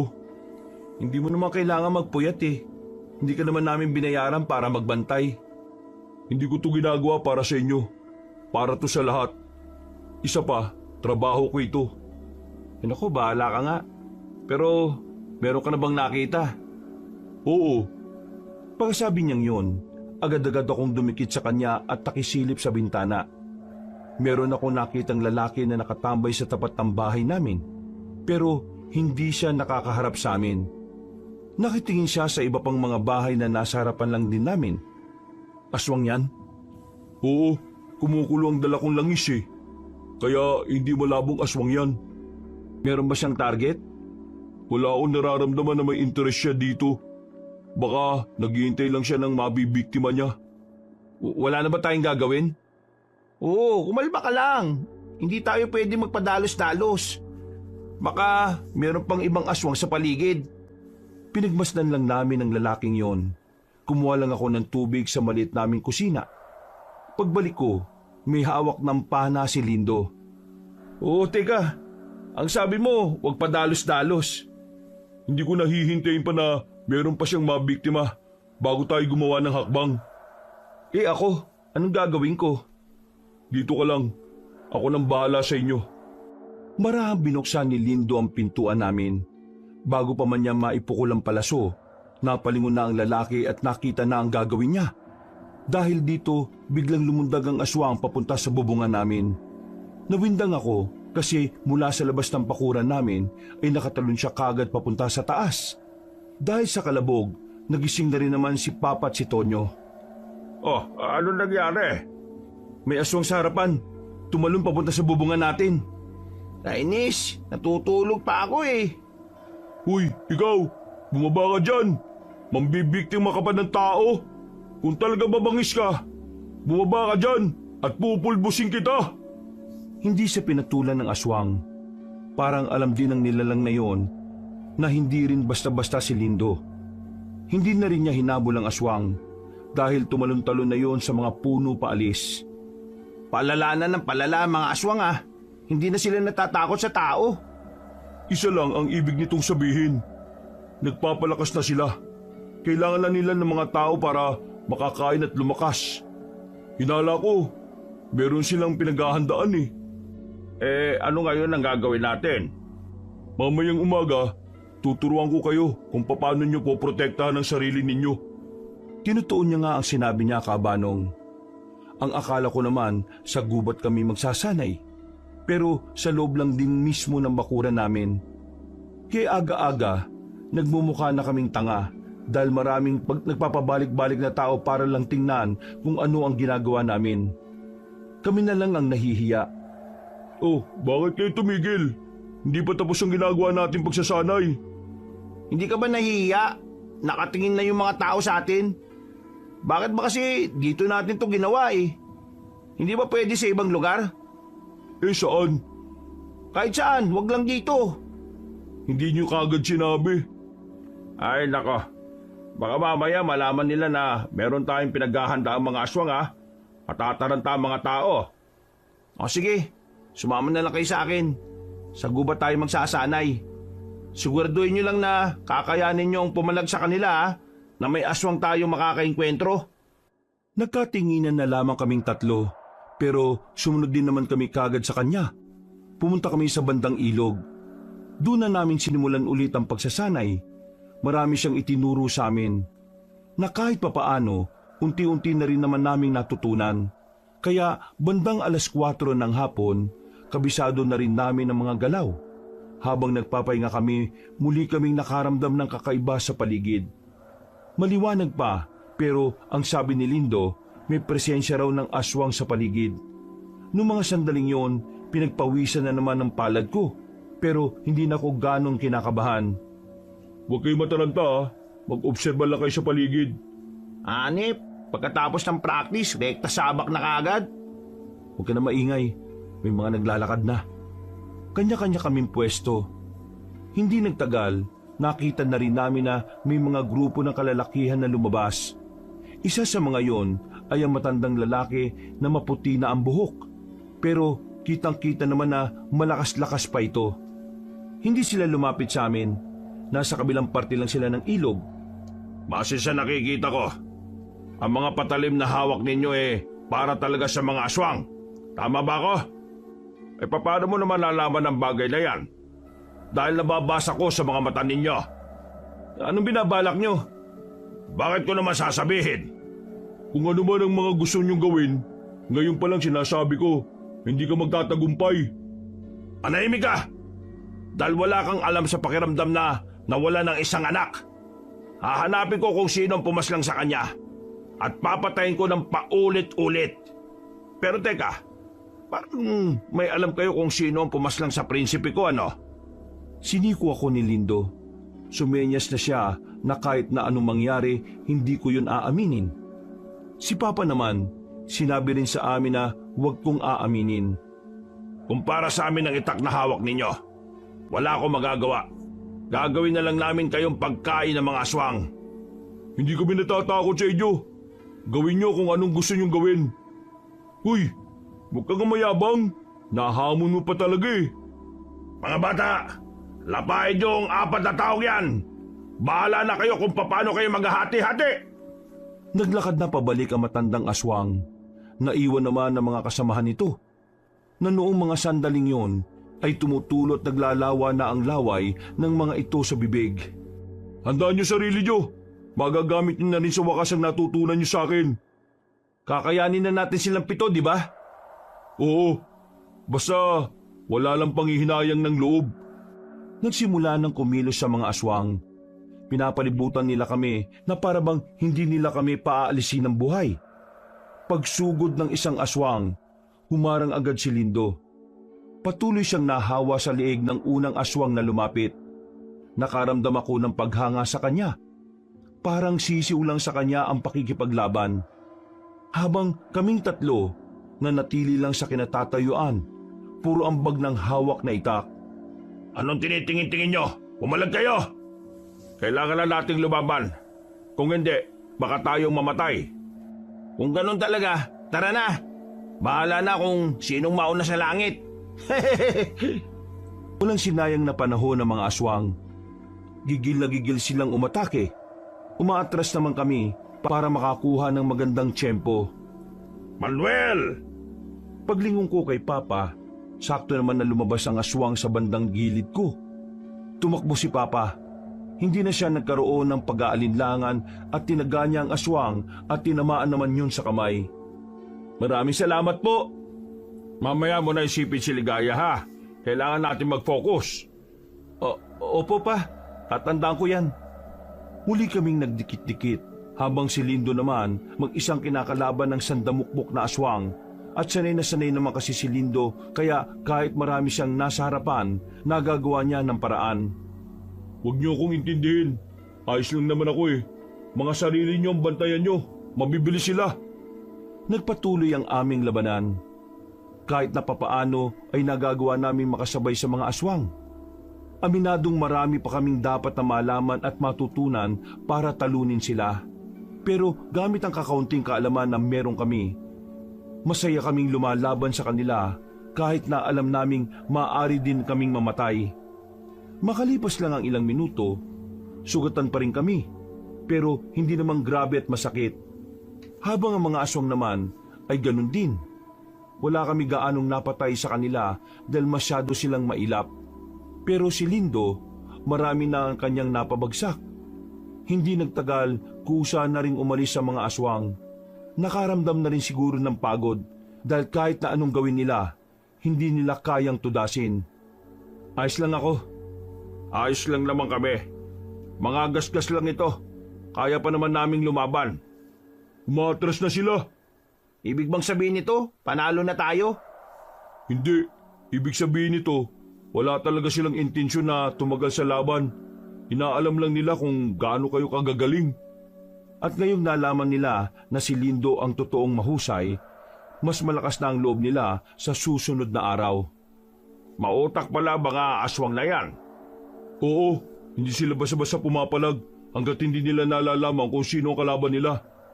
Ganito mag-isip ang mga aswang na may direktang koneksyon sa pinuno nila. Sa ngayon, umuwi na muna tayo dahil sa sugatan kayo. Gagamutin ko ang mga sugat nyo. Bago kami umalis, ay napatingin pa ako sa mga aswang na napatay ni Lindo. Hindi pa rin ako makapaniwala na nakapitas siya ng 5 kahit na mag-isa lang siya na kinakalaban ng mga yon. Pagdating namin sa bahay, ay agad naman kaming inasikaso ni Lindo. Talagang may kaalaman din siya sa panggagamot dahil wala pang 1 oras, nabawasan na rin ang pagkirot ng aming mga sugat. Pre, halos maihi-ihi naman kami sa mga likidong binubuhos niya. Pero dahil naman nandun siya at gumagawa naman, agad ang pakiramdaman namin. Nagluto lang ako ng mga hapunan natin. Huwag na muna kayong lalaya ha. Alam niyo naman na delikado ang buhay natin. Huwag ka mag-alala, Mang Tonyo. Dito lang kami. May binabalak na kakaiba yung hari ng mga aswang. Paano mo naman nasabi? Tingin ko kasi hindi nagkakataon lang na nakita ninyong 3 ang itlog. Tingin ko may ideya na siya na ikaw ang pumaslang sa prinsipe. Kung ganyan, bakit hindi niya ginagalaw si Manuel? Yun nga ang dahilan kung bakit naisip kong merong binabalak na kakaibang aswang na yun. Sinasabi mo ba na hindi ako ang gusto niyang unahin? Pwede rin ganun. Teka, bakit? Anong naisip mo? Si Ligaya. Baka may gawin siya kay Ligaya. Hindi ko na hinintay pa ang lalaki sa magiging tugon niya. Dali-dali naman akong tumakbo habang dala-dala pa rin ang itak. Halos madabada pa ako sa pagmamadali. Pagtingin ko sa bahay nila, Ligaya ang nakaharap ko ay si Aling Olga. Kagaya ng palaging nangyayari, harapin niya ako ng nakataas ang kilay niya. Iritado ang muka na parang handang-handa na palaging bungangaan ako. Nasaan na si Ligaya? Ang kapal din naman talaga ng mukha mo, no, Manuel? Hindi ka ba talaga nakakaintindi? Hindi ka na nga pwedeng lumapit sa anak ko. Ano bang mahirap intindihin doon? Palibhasa hindi ka nakapag-aral. Wala akong oras sa mga pangiinsulto mo, Aling Olga. Kailangan ko masiguro kung ligtas na si Ligaya. Kaya sabihin mo sa akin kung nandyan ba siya sa loob kung nandyan ba siya sa loob o wala. Sino ka ba? Ano bang karapatan mo kung ayaw kong sabihin? Ako ang ina. Ikaw, kaibigan ka lang na nagkakagusto sa kanya. Kaya umalis ka na. Hindi ko sasabihin kung nasa ang anak ko dahil ayaw kita para sa kanya. Alam mo ikaw, ang lalanan ng utak mo. Hindi ko alam kung saan nanggagaling yung galit mo sa akin Mula pa naman dati, naging mabuting tao na ako sa inyo. Ngayon lang ako nagiging gago kasi tinatarantado nyo ako palagi Ano bang problema nyo? Matanda ka. Palagi mo akong minamalit kahit wala naman akong ginagawang masama. Sabi mo nga sa akin, anong nagawa kong kasalanan sa'yo kasi wala akong maalala kung meron man. Anong gagawin mo, ha? May dala kang itak? Papatayin mo ako? Matanda ka na, Aling Olga, pero wala kang pinagkatandaan. Tumanda ka na lang ng paurong Akala mo ba lahat ng sinasabi mo tama? Pero ang totoo, karamihan sa mga binubuga mo, mabaho. Kaya ikaw Aling Olga, tantanan mo ko kasi wala akong ginagawang masama sa'yo at lalong-lalo na sa anak mo. Maging mabuti ka na maging ina. Pero ang totoo, karamihan sa tantanan mo ko kasi wala akong maging mabuti na kapag ina. Kinukurakot mo lang lahat ng padala ng tatay niya eh. Ganyan ka pa sa anak mo? Napakawalang kwenta mong ina. Anong sinabi mo? Lalapit na sana sa akin si Aling Olga para sampalin ako pero biglang dumating si Lindo at Tonyo. Agad naman silang pumagitna at hinila ako palayo. Ikaw naman kasi, Aling Olga, ang pangit mo daw. Hay, isa ka pa. Palibasa, wala ka rin pangarap sa buhay eh. Alam mo kung anong pangarap ko? Pangarap kong malaos na yung matandang kagaya mo. Mas maganda kung mamamatay. Pasensya na kayong dalawa ah.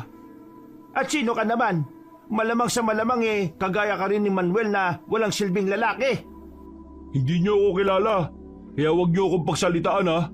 Nakikiawat lang ako. Sus! Sa tabas pa lang ng mukha mo eh. Alam ko nang... Ikaw ang kulubot na muka.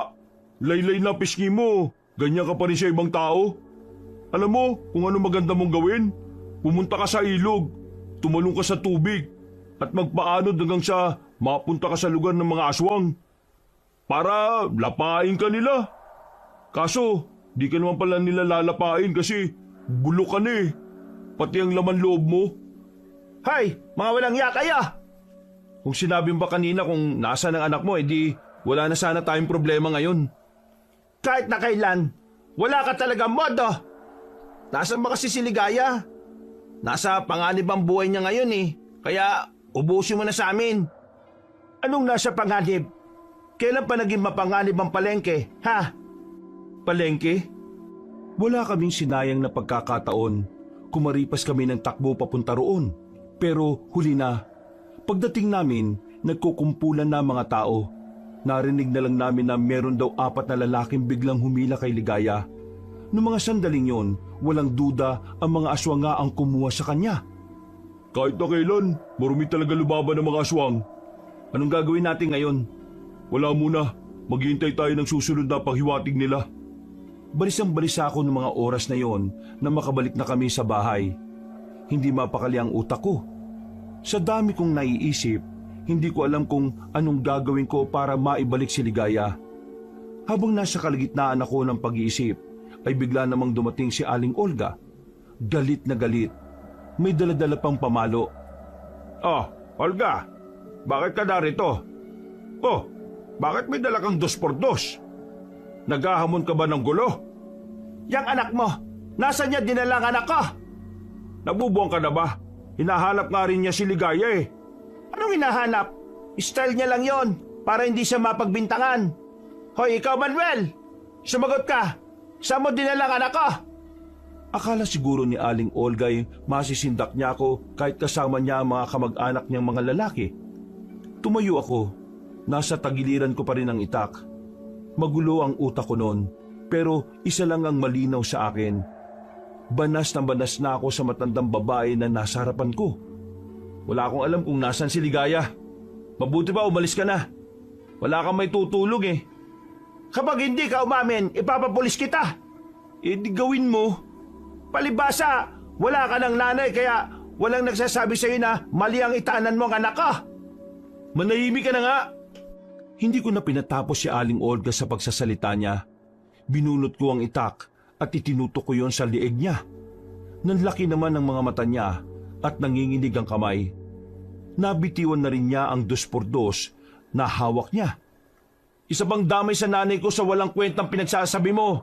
Baka makalimutan kong matanda ka at baka makalimutan kong masama ang pumatay. Manuel, ibaba mo yan. Wala akong alam kung nasaan si Ligaya. Kagaya mo, naghahanap din ako sa kanya. At mahalaga siya sa akin. Kaya gagawin ko makakaya ko para mahanap ko siya. Ngayon, kung wala kayong maitutulong, manahimik ka na lang. Naintindihan mo ba ako? Mananahimik na ako. Nak, ibaba mo yung itak. Mapapahamak ka dyan eh. Huminga ako ng malalim at marahan ko na rin inalis ang talim ng itak sa leeg ng matandang babae. Natakot siya sa ginawa ko, pati na rin ang mga kasamahan niyang lalaki.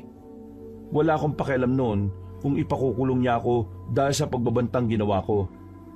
Ang tanging nasa isip ko, ay kailangan ko siyang patahimikin dahil banas na rin ako. Umalis na si Aling Olga. Iyak siya ng iyak dahil sa takot kahit ang tatay ko ay hindi inaasahang magagawa ko yon. Pasensya na pa, punong-puno na ako eh. Ay ayos lang. Matagal ko nang gustong gawin yun eh. Salamat kasi ikaw ang gumawa. Ho? Kailangan na nating mapunta sa ilog na yun kahapon. Tingin ko merong negosasyon na mangyayari. Nagkatinginan kaming apat. Magkasunod kami sa sinabi ni Lindo. Kaya hindi nagtagal, nagmamanman na rin kaming makaalis. Pagdating naman sa kasagutan, bandang 4:00, narinig na agad namin ang mga kaluskos sa paligid. Lumabas muna ako mula sa mga matatandang aswang.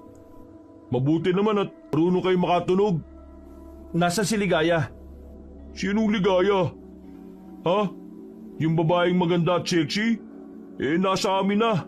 Bakit? Ibabalik mo siya? Ibabalik ko naman talaga siya eh. Pero kailangan yung sumama sa amin. Kayong apat kapalit ng babae. Ipakita mo muna sa amin yung babae bago kami pumayag. Maya-maya lang ay inilabas na rin nila si Ligaya. Nakatakip ng itim na tela ang bibig nito. Namamagana ang mga mata niya sa kakaiyak. Oh, bakit ngayon? Binitiwan niyo mga sandata ninyo. Lumapit kayo. Ibigay niyo sa amin ang babaeng ito. Masyado ka yatang presko eh. Tingnan mo, magpapauto kami. Ganito naman ang gagawin namin. Isa muna ang lalapit sa inyo. Kaliwan. At saka susunod ang 3 kapag wala na sa poder ninyo yung babae. Pwede rin naman pero ikaw ang mauna. Ayaw kong ikaw ang pinaka magaling sa kanila kaya ikaw ang nauuna. Walang problema. Ngumiti ng nakakaloko matandang aswang. Tumupad sila sa usapan. Kinuha nila si Lindo at tinalian. Kasunod naman ay ibinibigay na sa amin si Ligaya. Wala naman talagang silbi ang babaeng yan para sa amin. Kayong 4 ang may pakinabang. Gagawin namin kayong kagaya namin dahil kulang na kulang kami sa mga tao. Pero teka lang, hindi pala 4, ikaw, bukod tangi ka. Ikaw si Manuel, tama? Ikaw ang pumatay sa anak ko. Kaya papahirapan kita. Yang tatay mo, ipapakita ko sa iyo ng harapan. Nang sa ganon unti-unting mawala ito sa iyo. Walang iya ka. Ops! Huwag ka nang papalag. Hindi kayo uubra. Baka nakakalimutan nyo, yung pinakamagaling sa inyo hawak na namin. Kaya ano pang magagawa ninyo? Ligaya, umalis ka na. Umuwi ka na sa inyo, bilisan mo. Pero paano kayo? Paano ka, Manuel? Huwag mo na akong intindihin. Ayos lang ako. Sige na, umalis ka na. Pag-alis ni Ligaya, lumapit na rin sa amin ang mga aswang. Wala na kaming nagawa kundi hayaan na lang silang talian kami. Pinunod nila kaming 3. Nilapitan ng matandang aswang ang tatay ko. Sinipa niya yon. Agad namang tumaob si Papa at dumugo ang bibig. Huwag mo siyang saktan! Ako na lang! Kung ikaw ang sasaktan ko, hindi ko makukuha ang kasiyahan na gusto ko. Mas masarap kung ikaw mismo. Mararamdaman mong unti-unting nawawala ang mahal mo sa buhay. Walang iya ka. Demonyo kayo mga aswang. Demonyo na talaga kami mga aswang. Kasi demonyo rin naman ang Diyos namin eh. Sinuntok naman niya si Papa sa muka. Sinubukan kong lapitan si Papa pero pinigilan lang ako ng 2 aswang. Noong mga sandaling yon, awang-awa ako sa tatay ko. Hindi ko na alam ang gagawin ko para mailigtas siya. Nang makita kong humahaba pa ang kuko ng matandang aswang, mas lalo na akong kinabahan. Tinutok ng matandang aswang ang mahahaba nitong kuko sa liig ng tatay ko, sabay tumingin sa akin. Tingnan mo ang gagawin ko sa tatay mo. Ganitong ganito ang nararamdaman ko nung pinatay mo ang anak ko. Pinatay ko ang anak mo dahil tinangka niya kaming saktan. Pinagtanggol ko lang naman ang sarili namin eh. Kasalanan mo rin yon bilang ama. Hinayaan mo makagalang anak mo kaya siya namatay. Huwag mo ako sermonan! Kinalmot niya si Papa sa balikat. Talagang gusto niya pang pahirapan. Tuwang-tuwa siya kapag nakikita niyang pahihirapan si Papa. Nasasaktan akong nakikita yon. Pagtingin ko kay Lindo, nakatingin din siya sa akin. Sumisenya siya sa hindi ko naman maintindihan. Maya-maya pa, nakita ko na lang na may umiilaw sa bandang bewang niya. Mahinang ilaw na sapat na makita ang bahagyang may kadiliman sa paligid. Akmang kakalmutin ulit ng matandang aswang si Papa nang magulat ako sa mga sumunod na nangyari. Bigla na lang kasing nakakawala si Lindo sa pagkakagapos. Mabilis niyang nilapitan ng haring aswang at sinapak niya yon sa panga. Dinampot niya ang itak na nasa lapag at saka tinaga ang mga aswang sa paligid. Mabilis ang pagkilos ni Lindo. Hindi na yun normal para sa isang tao. Nung oras na yon, doon ko na napagtanto na baka gumagana na ulit ang anting-anting na sinasabi niya. Paano nakawala ang isang yan?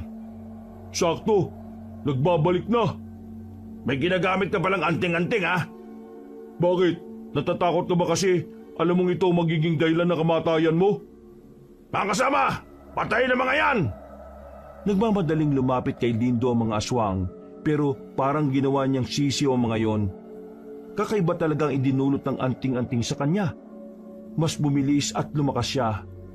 Tatakas ka? Buisit! Biglang umalis ang haring aswang. Agad din naman kaming pinatakas ni Lindo. Pagtanggal ng tali namin, inalalayan ko kagad si Papa.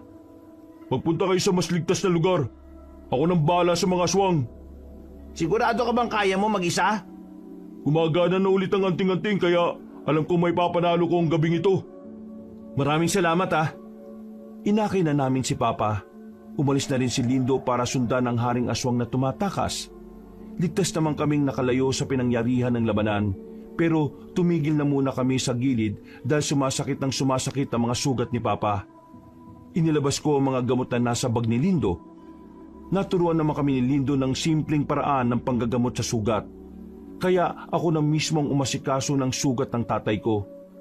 Makalipas lang ang halos 15 minutos, gumaan ng kaunti ang pakiramdam niya. Aalis na sana kami pero naggulat kami nang biglang nasa harapan na namin ang hari ng mga aswang. Nautakan ko ang kasama ninyo. Paano ba yan? Paano mo nalaman na nandito kami? Nangangamoy kasi ang dugo ng ama mo eh. Nalinti ka na! Kahit na nagtaglay ng anting-anting ang lalaking yon, hindi ko inakala na ganun siya kadaling utuin. At kayo naman, inakala nyo talaga na inatrasan ko ang kasama ninyo? Hindi nyo talaga naisip na maaari ko kayong sundan? Mga inutil! Ang dami mong sinasabi. Kung talagang matapang ka, simulan mo na kung anong gusto mong simulan. Talaga! Lumapit siya sa amin. Humarang ako kay Papa kaya ako na ang unang nakalmot. Hindi umubra ang hawak kong itak dahil hindi rin naman siya tinatamaan. Sinubukan namin ni Tonyo na sapakin ng matandang aswang pero nahahawakan nito ang kanyang kamao. Malapit ang pagkakahawak na parabang dinudurog nito ang kamay ni Tonyo. Ang laki niyong abala sa buhay ko!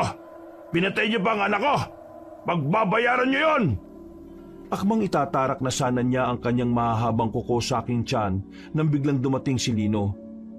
Nanggaling ito sa itaas ng puno. Napatingin ng haring aswang. Pagdaga sa kanya ni Lindo ay sumirit agad ang dugo nito mula sa liig. Napatras ang haring aswang habang nahahawakan sa liig niya. Pinipigilang bumulwak ang dugo habang nanglalaki ang mga mata. Ikaw ang naisahan ko. Akala mo siguro hindi ko alam na susundan mo sila? Masyado kang naging kampante. Ha? Kahit mapatay mo ako, marami pa rin aswang dito sa... Huwag ka mag-alala. Ngayong mamamatay ka na, isusunod ko na rin ang iba mo pang mga kasama. Alam namin kung nasaan ang lungga ninyo. Tinadyakan na ni Lindo ang matandang aswang at tumumba na rin yon. Itinarak ni Lindo ang itak sa dibdib nito para tuluyan na itong mapatahimik. Nakahinga na rin kami ng maluwag ng mga sandaling yon. Bago pa kami maabutan ng ibang aswang doon, agad na rin kaming bumalik sa bahay. Naroon si Ligaya. Hinihintay ako. Napayakap pa siya sa akin nang makita kaming nasa tapat na kami ng bahay. Akala ko kung ano na nangyari sa inyo. Uy, si Mang Ilyas kaya ang maraming sugat. Eh di ko ang imakap sa kanya. Sungit naman. Natalo na namin ang haring aswang. Kakaunting problema na lang ang dapat asikasuhin. Manuel, ikaw na munang bahala rito ah. Kailangan kong puntahan ang lugar nila. Ito na ang gabi na dapat maubos silang lahat. Sige, mag-iingat ka. Alam kong kakayanin mo kahit mag-isa ka lang. Hindi nyo kailangan mag-alala. Dala-dala ko ang anting-anting. Ngumiti siya at naglakad na rin palayo. Agad naman naming inasikaso si Papa. Kinabukasan, nakabalik na si Lindo. Duguan ang katawan niya. Mga dugo na nagmumula sa mga aswang na minasaker niya. Nagawa namin burahin sa probinsya ng Sursugon ang mga aswang. Kaya mula noon, naging payapa na rin ang aming lugar. Samantala, makalipas lang ang ilang buwan, ay nagtapat na rin ako ng nararamdaman ko kay Ligaya.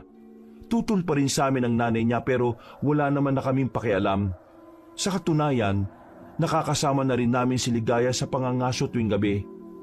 Inilabang ko ang nararamdaman namin sa isa't isa at kung sakali mang dumating muli ang mga aswang, sinabi ko nun sa sarili ko na handa kong ibuwis ang buhay ko para sa kanya. At dahil doon, hanggang sa kasalukuyan, ay magkasama pa rin kaming dalawa. Nagmamahalan at namumuhay sa lugar na kung saan wala ng aswang na kinatatakutan. Hanggang dito na lang po ang kwento ko, Kabanong. Sana'y nagustuhan niyo ang aking kwento. Pinagpalang araw po sa inyong lahat. Wakas.